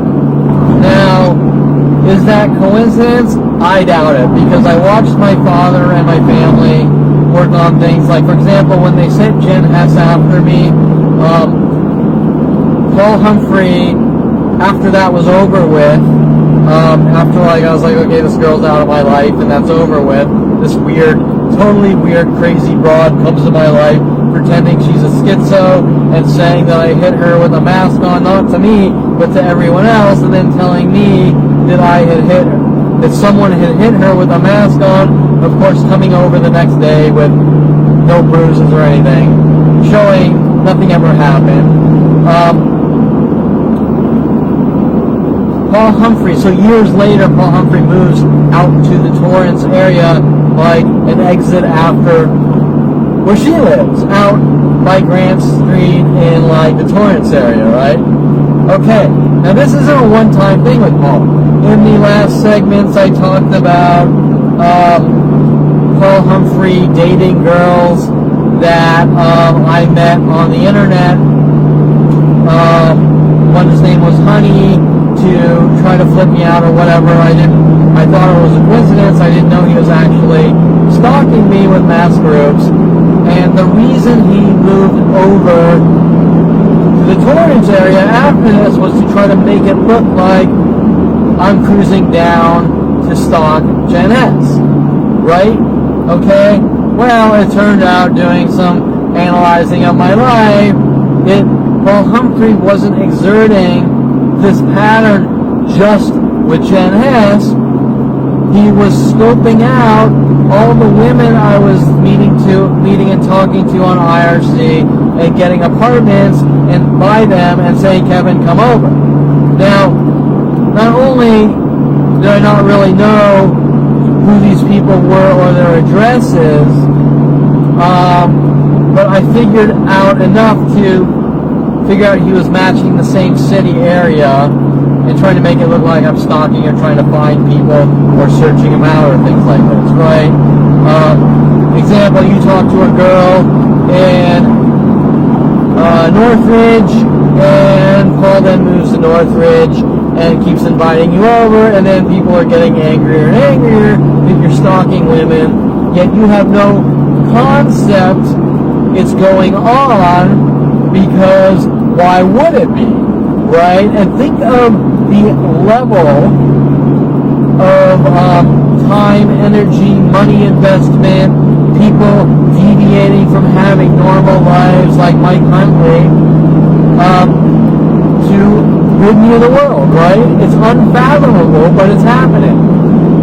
So Paul Humphrey established a pattern of behavior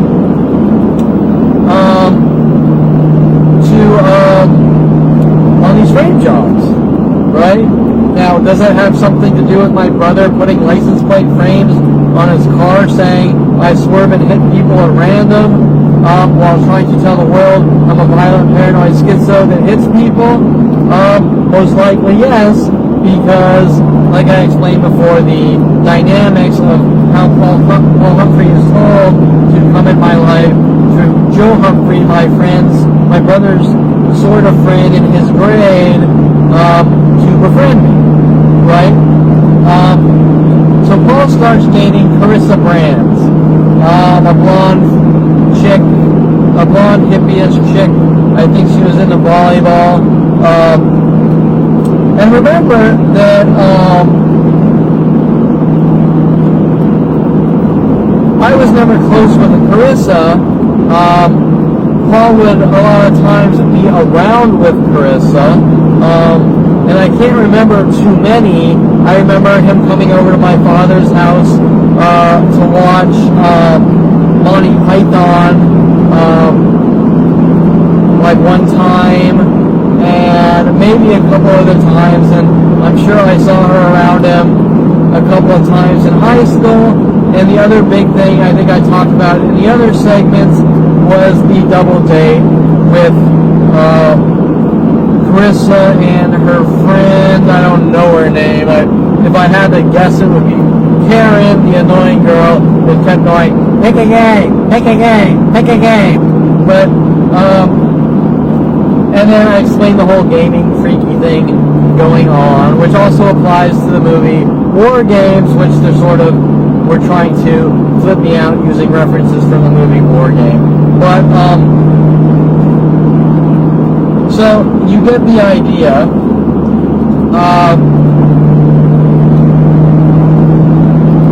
That Carissa wasn't really around her other than a few times that Paul was around, and he dated this girl or whatever. You know, that's his thing, that's his girl, and that's whatever happened to Carissa, which supposedly later on in high school checked into a mental institution and tried to kill herself, would have absolutely nothing to do with me, except, as I explained in the last segment, me joking around. She's following me home. We get to Hidden Hills. I let her in the gate through the gate guard. We're on Round Meadow Road. There's a couple miles stretch from Round Meadow Road to Hoback Glen to my mother's house. And because I'm driving my souped up Trans Am, I take off, like you could say in the movie The Wraith, because they were using the movie The Wraith to try to flip me out. Which I found out like 5 years ago, or maybe, and I just watched it a couple of years ago, or last month actually, and really saw the things they were doing. And somehow my mother has this huge speech how leaving people behind and stranding people and this and that. Well, we're not talking about stranding people, right? Once again, I just told you about the 100cc motorcycle, which is the end-all be-all of crimes, which nothing is there. But now I'm talking about joking around, like doing a prank on a friend. Like if I walk up to you and go, "There's something on your shirt," and you look down, and I go, "Oop," and I flick your nose, right? Did I ruin your life? You shouldn't batter people, right? That's equivalent to what's going on. You flicked my nose, so you battered someone, and you're hunted down with world wide support, saying you suffer from anger, rage, you're a violent paranoid schizo because you tried to kill someone and bash their skull in. What really happened? You're joking around like people do every day of your life, right? Meaning what? Meaning it's not safe unless you're some kind of robot who has absolutely no sense of humor, no expression, no verbal dialogue, and you just grunt, right? Okay, so, trying to think, I can't really think of much because I was never around Carissa. I mean, there's absolutely nothing to the situation other than if she really did try to kill herself, I would have to say Paul drove her to it because Paul's her boyfriend, not me, right? So there's not much interaction with Carissa, and there's one event that my mother is turning into the end-all be-all of crimes, which is perfectly normal. They're kids being kids joking around. And so what my mother would be saying is, I left this girl behind and stranded her 2 miles away from my house. Well, it took her 10 minutes longer to get to my house because I didn't stay at a slow pace. I just used my accelerator, right? Does that make sense? And when people have fast cars, they like to push the gas pedal and feel their engine. But remember, once again, if I break the speed limit by 5 miles per hour, then I'm a reckless driver, right? So, if you're not getting the grasp, which I'm sure you are, there is no win to the situation because no matter what you do in life, no matter how insignificant is the end-all be-all of crimes, and how my family actually have worldwide extermination operations over someone who has committed the crime of breathing too heavy or sighing too heavy is unfathomable. Anyways, let me brainstorm here. Well, I can't tell you specifically any of these events with Carissa. I did explain how I met her after college, way after Paul Humphrey was broken up with her. I didn't meet her. She somehow, I saw her somewhere, now knowing she probably followed me, and she wanted to take me to Malibu hiking trail and hike, and it didn't work out, and I told Paul, because I'm honest with my friends, that whatever, and of course, Paul went off the deep end, although Paul was already hunting me. So, did he really go off the deep end? No, he was just using more data than he could use against me. That somehow I'm an asshole and trying to steal his ex-girlfriend and things like this, right? Well, not only was it one single date, I wasn't interested in her, and after that is when he met Honey after I dated Honey on IRC in his so-called revenge tactics, right? Of things that don't matter. Other than that, the real relevance that needs to be talked about is why there's this common theme of trying to put me in mental institutions, and girls who are dating people told to hunt me down and remove me from society, claiming that they tried to kill themselves and check into a mental institution. But now that I think about it, I don't think I ever heard that from her. I heard it from Paul Humphrey, right?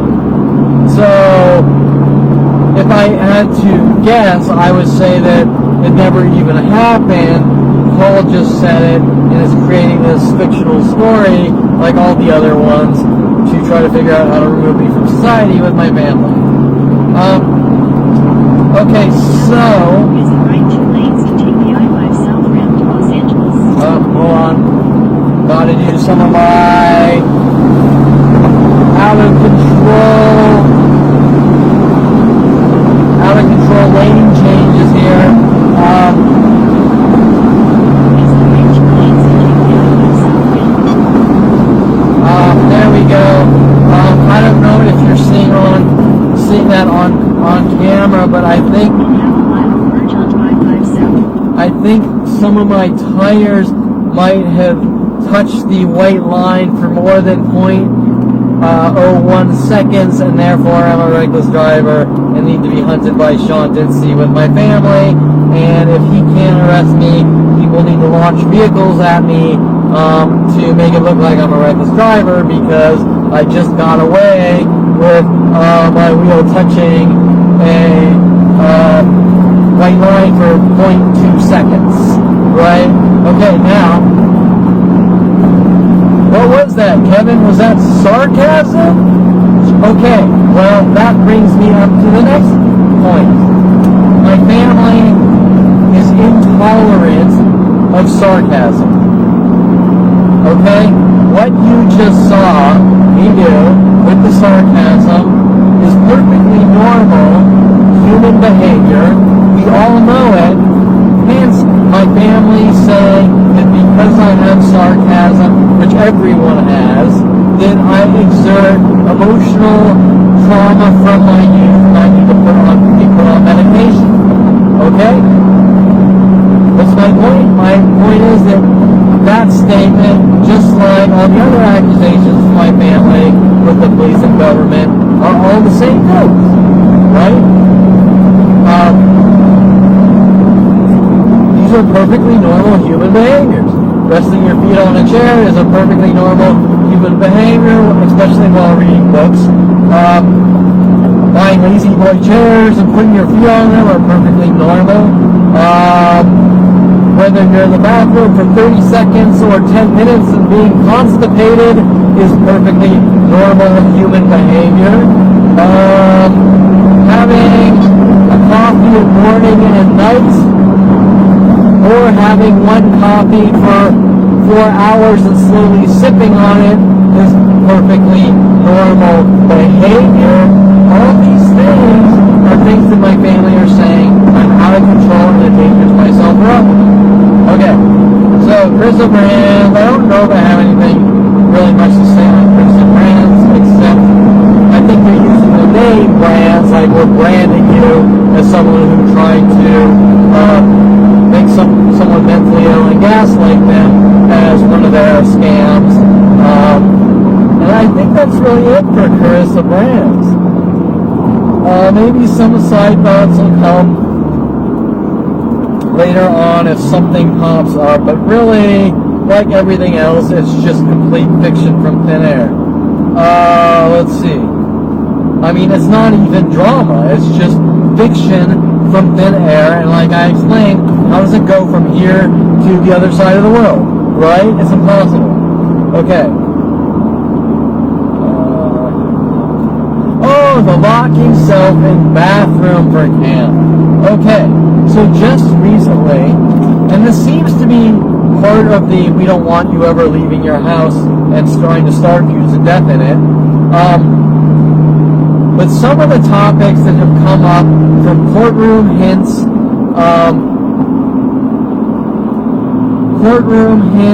to my mother's digging on the phone at 46 are questions about my mother, about me locking myself in the bathroom, like when I was 8 years old or something. Okay?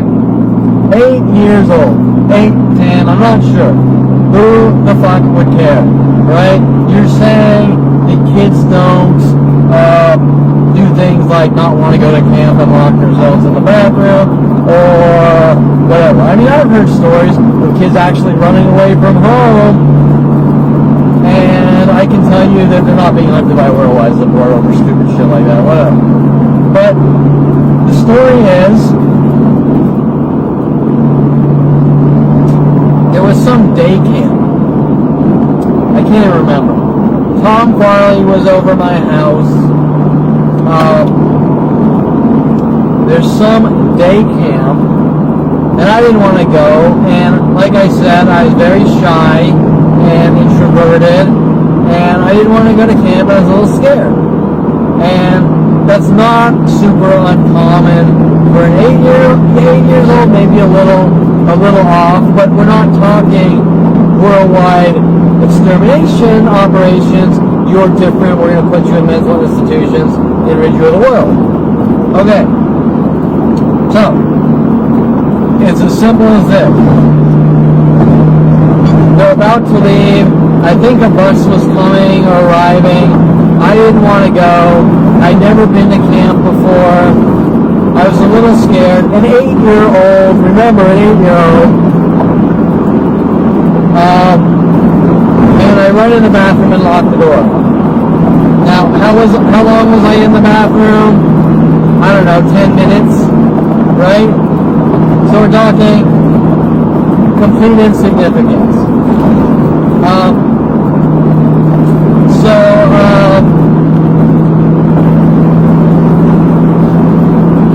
That's it. Now there's all this super analysis at 46 about me having traumatic events, and so over this camp thing. But what about in between, right? What about in between 8 years old and 46? What about the skydiving and the hang gliding and all the crap that my family's also mad at me about for other reasons? Because it doesn't matter what you do, you're going to be hunted in my family with the police and government. Example, I go skydiving and then I'm competing with Kelly Hatch, right? Because Kelly Hatch sparked the idea, which sounded like a really cool thing to do, so therefore it's the end-all be-all of crimes to Kelly Hatch, right? I'm then competing, I'm trying to destroy her life, like Arnold Schwarzenegger in his Mr. Olympia competitions. Why can't a guy just go, that's a really good idea, I'm going to go out and do that with my friends, right? Okay, so once again, we're taking things that are perfectly normal to systematically use against me with ulterior motives. And that is exactly what Mike Huntley meant when he said, we are using the system against you. And quoting to me lines from Crocodile Dundee, saying things like, I don't remember the line exactly, when there's a problem, I tell Wally, and Wally tells the city or the town, and there's no more problem. Basically letting me know that he's trying to get whatever dirt he can to give to the entire planet to turn the world against me, just like when he was telling everyone that I tried to choke him and kill him, right? Okay, you get the idea.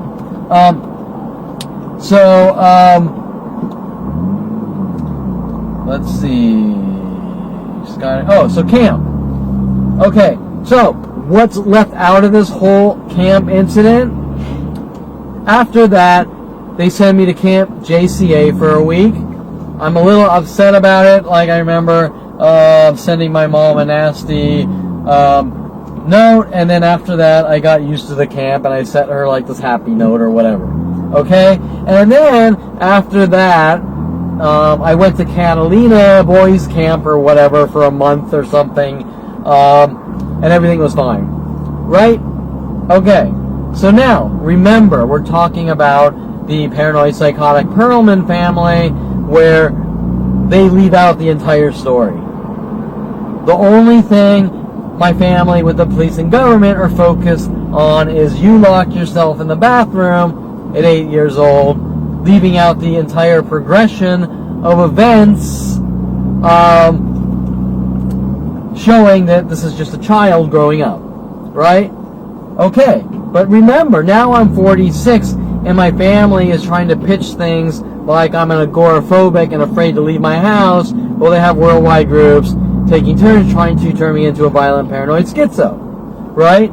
So, how does this make any sense? Wait, Kevin Perlman just went from locking himself in the bathroom at 8, then getting into hang gliding, skydiving, building cars on his own at 16, racing an LA County raceway, doing all these things on his own, which most people are afraid to do, right? And then all of a sudden he's agoraphobic who's afraid to leave his house, leaving out my entire life. The same things the judicial system with the psychology community were trying to do to make me look like a crazy nut job in a courtroom who believes in conspiracy theories, who has never been out in the real world, yet they leave out everything in the courtrooms, which once the prosecutor started going into the circumstantial arguments, I told my lawyer that he needs to start asking me, this is Seymour Amster, questions about growing up in my life. For example, did I go to college and this and that? And he refused to have a counter argument to her trying to make me look like a crazy nut job, leaving out, hey, oh, by the way, Kevin Perlman got a degree in a half degree, split degree in computer science, visual effects. He worked for Universal Studios. He worked for Modern Video Film. He worked 14 years doing IT. He's a .NET programmer, a Transact SQL programmer. He's built these huge projects that go way beyond the average web programmer, right? Oh, hey, none of that's important. Just that one framed incident that we can use and not allowing you to ever talk about the entire picture, right? Now, I find that pretty ironic with my family, my father moving next to a lady named Susan something who kind of resembles the porn star, a blonde who kind of resembles the porn star Echo Valley, who at one point actually tried to kiss me, and claims she's a psychic, where she does these ludicrous psychic things, and she tells me I should write a book through the eyes of a lens. Now, don't you think that's strange that a family that's running around saying Kevin thinks differently and doesn't know anything about context of situations, when that's who they are projecting on me, tells me that I should write a book through the eyes of a lens, as if this is how I normally think? Because aren't there other defaming statements about me to the world that I conform to media and I can't tell the difference between media and reality, while my brother's showing me horror movies over and over? Okay, so now I brought up a good point. I'm 16, Paul Humphrey's dating Carissa Brands, and my brother and his friends are told to keep watching, renting B horror movies, which I'm not going to tell you I didn't like watching them. They're all pretty damn hysterical. And what was the reasoning, though, right? And the reason I say that is because how many people do you know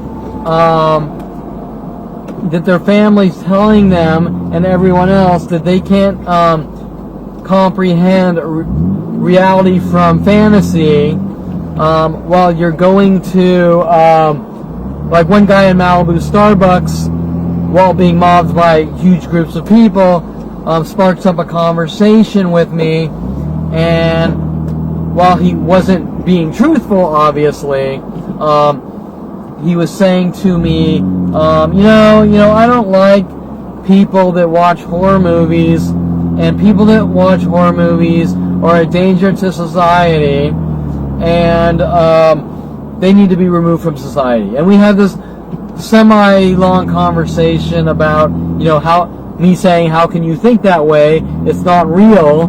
To him not caring about those answers and saying, I don't care.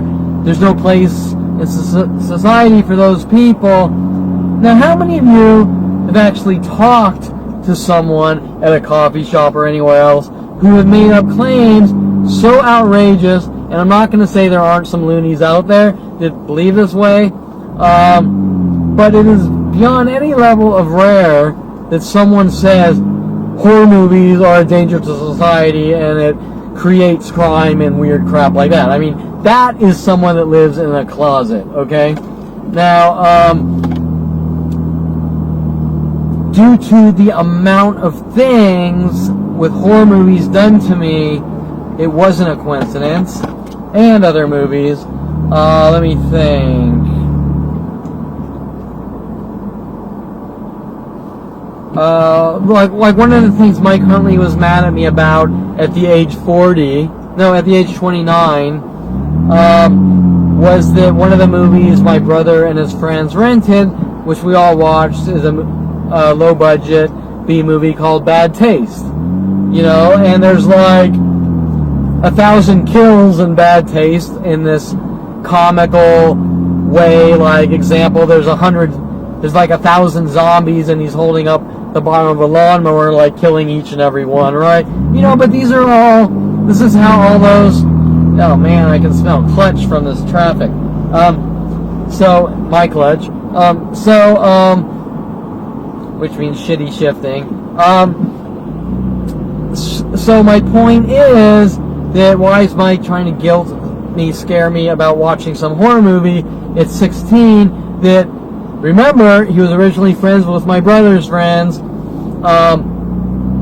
My brother's going out. My brother and his friends, like every night, are renting horror movies or every weekend. We're all watching them at my father's party house on DeSoto, Avenue San Luis, by Peralta Street. And Mike Huntley is mad at Kevin Perlman because when Kevin Perlman was a teenager, he watched lots of horror movies that his own friends were renting, right? His friends were renting that. Well, don't you think it's strange that Mike Huntley is not mad at his buddy Jason Perlman and Mitch Viner and all his friends closer to his age for watching these movies? He's only mad at Kevin Perlman, right? And there were all sorts of things with movies. Mike Huntley was threatening me and trying to intimidate me. At 29, Mike Huntley was showing me Fight Club, which I find out he's telling the world I'm like Tyler Durden. And they're putting things in Fight Club, like in the movie Fight Club when he's splicing porn into the mainstream movie clips. Those are actually references about Brian Longbottom telling me before this movie existed to splice the O.J. Simpson fleeing the scene into Wes Craven's footage, which I talk about in my earlier segments, to frame me, but yet now they're putting it in movies and saying that Kevin Perlman is like Tyler Durden and I'm a danger to society, right? That was one of the movies. Another movie I think was called Don't Say a Word, where Mike Huntley, I was starting to find out that Mike Huntley was involved in these things, although I wasn't making the movie connections. my mind was just like something's wrong, and Bob Sandler's up to something, and the stripper Bentley's telling me I'll get mine. I'm figuring out Rhodey Morales' things. I'm figuring out Victoria Walker's frame jobs with strippers and Rhodey Morales. But yet Mike Huntley's having me watch movies called Don't Say a Word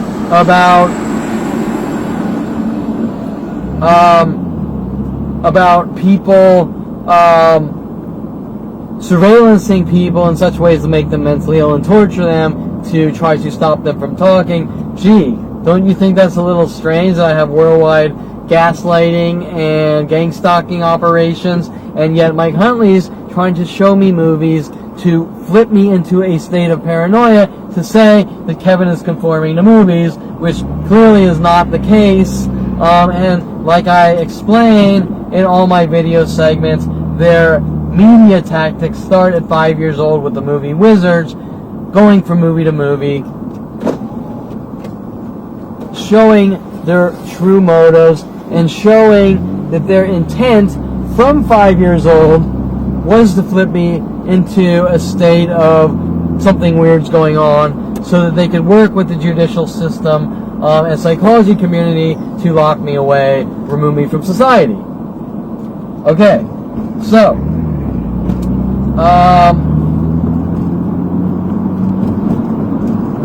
where was I? Horror movies.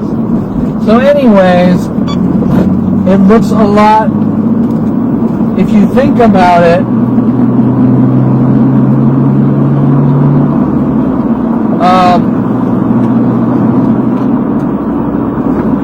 these traumatic events,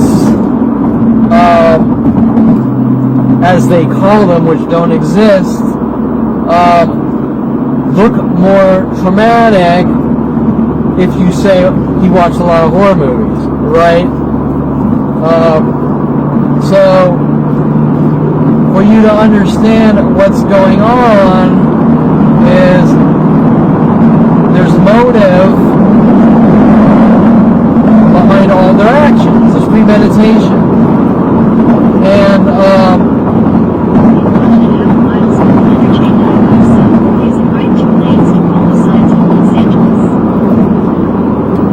okay, so there's motive and there's premeditation.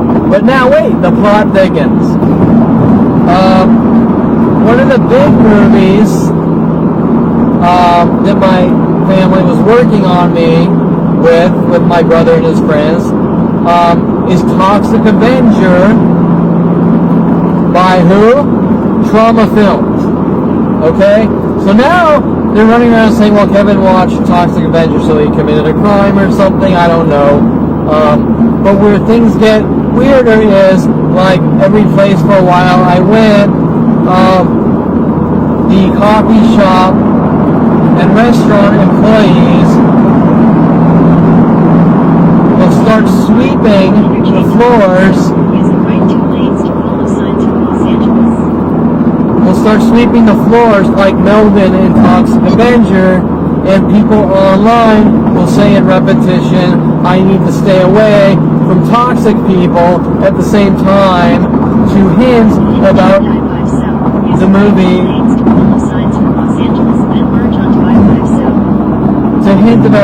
Toxic Avenger, to try to make me look crazy, right? To try to make me look like I conform to the movie, or I think I'm in the movie Toxic Avenger. Now, wait, the plot thickens. Trauma Films, after they make Toxic Avenger, decide to film Class of Newcomb High, part of Class of Newcomb High, at Calabasas High, my high school, right?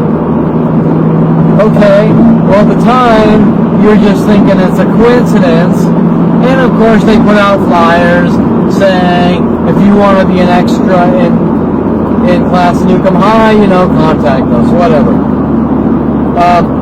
I didn't, but you get the idea. Okay? So now the psychology community is running around saying that I suffered trauma from a child. Right? Okay, if that isn't spooky, I don't know what is. Your brother's showing you horror movies over and over with his friends. Nobody cares about your brother. The psychology community is running around saying you suffer from childhood trauma events, while the movie company's name is Trauma Films, or the production company. You have a history of each person in your life Keep right in the corner. trying to make it, Signs for I-405 South, Santa Monica. trying to make it look like you conform to media, right?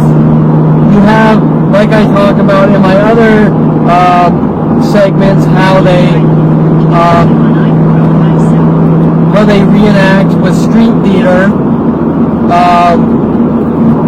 Right, these events, they'll have me watch a movie and then they'll try to reenact from a movie segments, or reenact parts of the movie in real life out to try to flip me into a state where that makes it look like I'm a paranoid schizo, right? Or conform to media.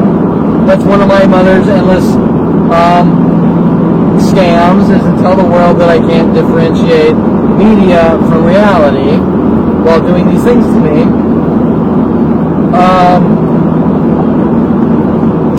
And so, what else? Trauma, the sweeping, stay away from toxic relationships. I mean, yeah, sure, people can say that, stay away from toxic relationships, but it's the way they do it. It's the groups of people all doing it at the same time, while people are sweeping when they see you, and constant toxic Avenger references, and people telling you that people that watch horror movies need to be removed from society are all pretty much events that don't generally happen to someone in such a way that it's calculated and organized systematically. Trying to think more about horror movies.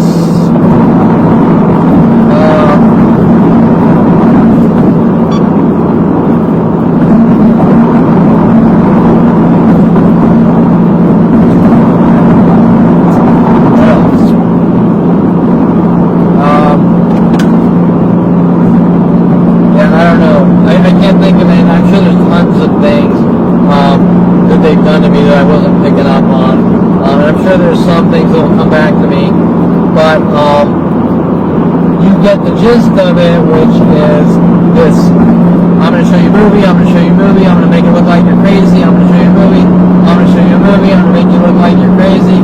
Kevin can't differentiate between reality and fantasy. Bam, he's a car thief, he's a drug dealer, he's this, he is abusing women, right? And then in the end, they're kind of like, well, nobody said anything. You just created this thing in your head. It isn't happening. But, I mean, I got so much proof and so much death threats on video. Okay, so what do they say? That Kevin Perlman supposedly just snapped at 29, right? In the local area, and somehow worldwide everyone's teasing Kevin Perlman by trying to make him sicker and sicker because they see a crazy guy, right? I mean, that's one of my father's scams, saying that, well, people are just teasing you. Well, I'm sorry, but if every person I have contact worldwide is working on me with paranoid schizophrenia tactics because they believe I'm a paranoid schizo, that doesn't make sense either, right? So that is actually one of the things my father tried to tell me, that these people are just teasing me, okay? But let's break that down into like a common sense equation. Kevin Perlman theoretically snaps at 29 because he starts to notice these demented things with people threatening in anger towards him. I don't know what's going on. So they try to cover it up by saying I snapped, right? Instead of addressing the issue. Now, magically, the entire planet is told to tease me by making me sicker and sicker with the same paranoid schizo tactics that are being done to my entire life by almost every person I'm in contact with. But what about the part where people all over the planet are told in Russia, India, Japan, Ukraine, Philippines, Las Vegas, Florida, Mexico, if they have any contact with me on the internet, off the internet, to tease me by working on me with paranoid schizophrenia tactics, you don't think that it looks strange that there is someone with internet-based tools saying if there's any person on this planet sees Kevin Perlman, tease him, is about teasing someone and not psychologically torturing him until he's dead and gone, right? So anyways, one of our dinners, I think at Roost Chris, where my father's working on the steak knife tactics to try to set me up with restaurant employees who'll do endlessly attack me in hopes that he can provoke me into reactions to set me up. He told me this, which, like everything else, is just one of his pathological lies to make me think that it's my fault and I'm too sensitive and this is normal while trying to exterminate me. Just like Adolf Hitler would probably told the Jews,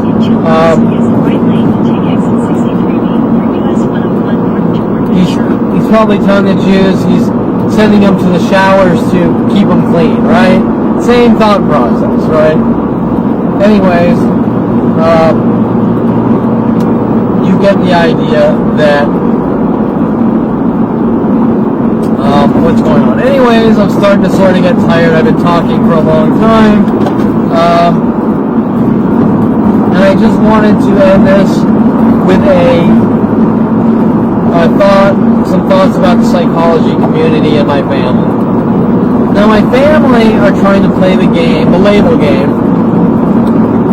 He's crazy and he needs medication. And at the same time, they're telling the psychology community worldwide he's not allowed to talk about his life because he's crazy, right? The same argument, he's crazy or he suffers from these labels. The same argument they've used on me my entire life. You can't see yourself and this is how you are, therefore you're not allowed to tell me anything. Okay, now, why are these things being done? They're being done to stop any form of First Amendment speech, to be able to defend myself, saying I haven't done anything wrong, nothing these people are saying is true, it's complete fantasy, because they don't want me having the ability to show that this is a campaign and this entire operation is about removing me from society, and if they're honest people, they would let me talk about my life and the things being done to me, right? No matter how big, no matter how small, it is completely irrelevant, and so you need to understand that people don't like everything else going on.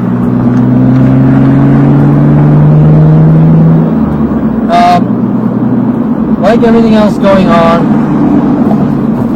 people don't do these things. My family is big on the behavior scam, and so my point is that while these people are preaching behavior over and over, it's their own behavior that we should all be worried about, not my behavior, okay? People with psychology degrees don't try to flip people out so that they can say he's crazy and you do what I say, or we lock you away in jail or mental institution, or try to have you killed, right? Met with endless death threats on video, you're a snitch, you better not tell anyone anything. You get the idea. How is that my behavior? Well, they're trying to say it's my behavior by talking to people, passing out cards, and if they ask me, once again, if they come up to me and talk, I'll explain my life, and then they go, well, you can't say things like that. Well, you know, you can read my website, you don't have to read my website, you can listen to my videos, or watch my videos, you don't have to watch my videos, you don't have to, you can ignore the signs on my car, like millions of people have signs on their vehicles, advertising companies or whatever. You can look at it, you cannot look at it, you can look at it and go, Kevin's crazy. Right lane to turn right onto Havenhurst Avenue, then turn left onto Burbank Boulevard. But what these people can't do is say, Kevin, what's your life about, even though they already know me, and then say, you're not allowed to say things like that about things that are done to you, and so we're going to rid you of the world with judges and police and people like this for talking about your life. And if they didn't want this can of worms open, they never should have come after me in the first place, okay? And I'm sure anyone with common sense will understand what I'm saying.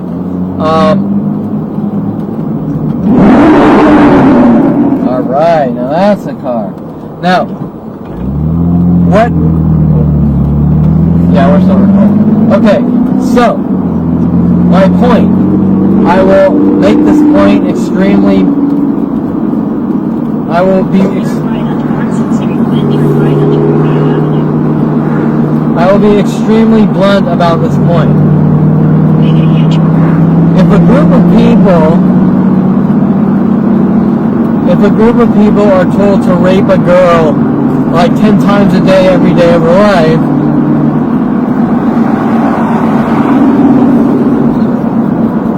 the girl, for saying these people won't leave me alone and have done horrible things to me, is not the problem. Okay? That's my point. If you don't want to go to jail 100 feet, for rape, right lane to turn right onto Ventura Boulevard. turn off that GPS. If you don't want to go to jail for rape, the moral of the story is don't fucking rape people. That's the moral of the story. And for my family and these people working with the police saying, you're a snitch and you're dead, while working with mass groups to try to make it look like I'm a violent paranoid schizo, for the information I know, and as I talk more, you can sort of see the dynamics between my brother, his friends, all the illegal criminal activities they were told to do to me. Mike Huntley, at around 14, told to come into my life while my brother takes turns on me. Right? And then Mike Huntley, at the same time, covering up all the operations by turning them all around on me and pinning them on me, if that makes sense. So, I'm 14, my brother's 16, he's doing all his road rage shit, they're pinning it on me. Mike Huntley's pinning it on me, right? Well, that's a little convenient, isn't it? To have a guy 2 years older than my brother befriend his younger brother while this guy is going around saying Kevin did it, right? And keep me close to him, and the more I find out, for example, I believe Mike Huntley called me up in Colorado and wanted me to move back with him around the time I think I probably told like Daryl Oon about my childhood life and maybe my father with Rhoda putting shock collars on her, right? To Daryl Oon, a fellow pool player in Hollywood or in University of Colorado, Boulder, Colorado, who exchange student from Singapore, and magically that information going to computer imaging Professor Jim Johnson, who started working on me with paranoid schizophrenia about Rhoda biting someone, Vasu, when I was 16, with the sleeping dog contest, right? So, and after that, the more I started to find out, Mike Huntley and my family wanted me to move back with Mike Huntley to start this company with him. Well, Mike Huntley then wanted me with my father dangling the carrot. I have great price on Shelley's old office above me in my office building, right? My father then reeling me in and getting me closer for the kill. Why? Because my father and family who unimaginably have the ability to have tabs on me through all my so-called friends / jailers, are trying to control my thoughts. Like, without sounding crazy, when I say control my thoughts, what I mean is,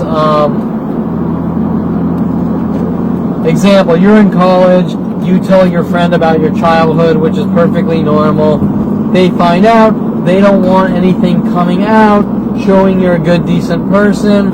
They step in, trying to create mental illness to destroy credibility while spewing out lies and smears to the world that I did these things that my brother did or my friends did, because I'm starting to think for myself, right? Now, most people, if you don't know what's going on, you're going to say, that's pretty damn crazy, that's insane. But, and it is crazy, and it is insane, but it's happening, and I've proven it way beyond any point of reasonable doubt that it is. Whether people are going to take the truth and say this is unacceptable, or do the opposite and say you don't talk or we kill you. Well, the reality of the situation is I met with 90% of the planet saying you don't talk and we're going to kill you, and that is unacceptable. Back to my point, if you rape a girl every day for 10 times a day for every day of their life, you've done horrific things to someone, and you can't run around saying, hey, just forget about it, no harm, no foul, or we're going to kill you. You've already destroyed the person's life and committed the crime. And like I said before, the moral of the story is, if you don't want to be held accountable for crimes, don't commit the crimes, right? And that's part of life. And when these people are sitting there hunting me down and going, don't tell anyone, they've already committed the crimes. And so, while my family's out with the police and government contacting everyone in the psychology community who obviously were working against me from the beginning, they committed the crime, and there's no going back. And this isn't about some traumatic childhood event.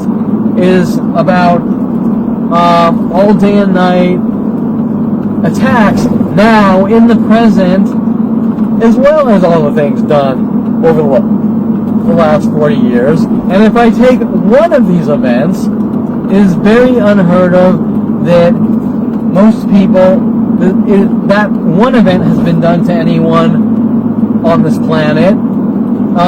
Yet these are all day and night, non-stop, never-ending, my entire life. So that is the magnitude of the situation, is something so horrifically unbelievable and unfathomable, and my family with the psychology community are trying to cover it up with mental illness labels, trying to lock me in jail cells, mental institutions, cram as much medication into me to turn me into a drooling zombie who sits in the corner drooling so that I can't ever talk to anyone about my life.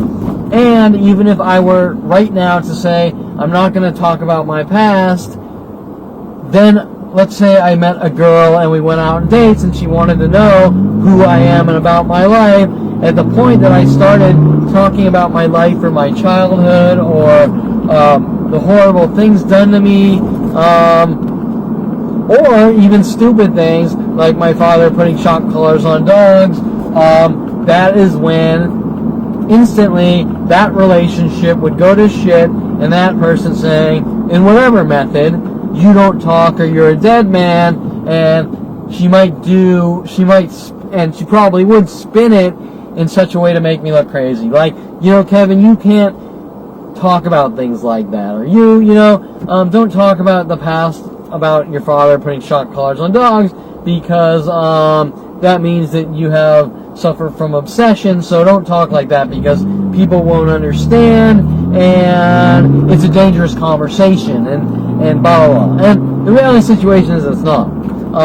The reality situation is people want to know about people want to know about people's lives, and the only time people try to censor someone is when they have something to hide. And I think by now, with everything I'm telling you, with everything on my websites, these people don't just have something to hide, they're trying to hide the largest crime known to man in the history of humanity, known to man, way worse than what Adolf Hitler did to the Jews. It's hard to compare because while the thought process is very similar, Adolf Hitler was involved in mass genocide, and in my life, there's a worldwide campaign to kill me with horrific psychological warfare operations. But think of the ramification of things like 100,000 to 1 million people per day on the internet or all over the world trying to send you paranoid schizophrenia messages to torture you, to try to make you look crazy, to dictate your life, so that, example, you put salt on your food. Now we're going to have people show up doing these things, so you're not allowed to put salt on your food. All for the bigger picture of either killing someone or ridding them of the world. You get the idea. The amount of inflicted abuse. Let me put it another way. It's one thing to take a Jew, put them up against the wall, and blow their brains out, which is horrible. But it's another thing to keep someone alive while keeping them in a severe state of pain, with psychological torture operations, and then saying you have mental illness, and you better do this, and you better do that, and there's nothing medication can do, because there's no medication to stop people from torturing you and killing you, right? Okay, so that's probably better said. Think about that. It's one thing to just be killed. It's another thing to be kept alive and slowly tortured to death until, as Carissa says, people with anxiety die of a short age with her death threats. You better do what we say, or we're going to kill you or lock you away in jail cells, mental institutions. Okay? Now, one final note, people with general anxiety or disorders do not die of short age. As a matter of fact, there are varying degrees to anxiety. My mother would say if you pick your nose at 9 years old, you suffer from anxiety disorders, which doesn't make any sense. But not only that, nobody gives a shit. If someone does suffer from anxiety, people don't follow them around saying you're a danger to society and we're watching you and things like that, like I have on video of illegal police operations, of the police threatening my life with things like that. So anyways, I'm going to leave it there because I'm tired, I'm talking for hours, and unfortunately the first couple of hours I didn't record the audio, so once again I'm probably going to have to splice the DVR audio to the video, or I have another audio recording in case I screwed it up again. And luckily this time I'm recording in 30 frames per second on both cameras, so it should match up a lot easier. But still, it's extra work that I really don't want to have to do. But whatever. So that being said, until my next segment, and keep in mind that I'm still around 16 years old, and I haven't even really got into the really scary crap going on that starts at 29, or college life, the things that were being done. So I haven't even gotten it. So if you, I highly doubt you have, but if you watched the first probably 10 videos, if I was watching them, I would be in complete shock. Like, this can't be. That's impossible. And nobody could still be alive after that much abuse. But, like I'm saying, not only have I not gotten to the bad things, I'm just getting started. And I've left out tons of childhood events, too. So, we're at 16 still, and yeah, I've jumped a little, from time frame to time frame because they're all connected events. But, until next video, which you'll get to understand more about these demented, horrific, unheard of government extermination operations, all in the name of psychological labels to control and then basically kill. So that's it. Tuning out. Over and out. Blah, blah, blah. I'm tired. Yawn. Whatever. Where's my stop button?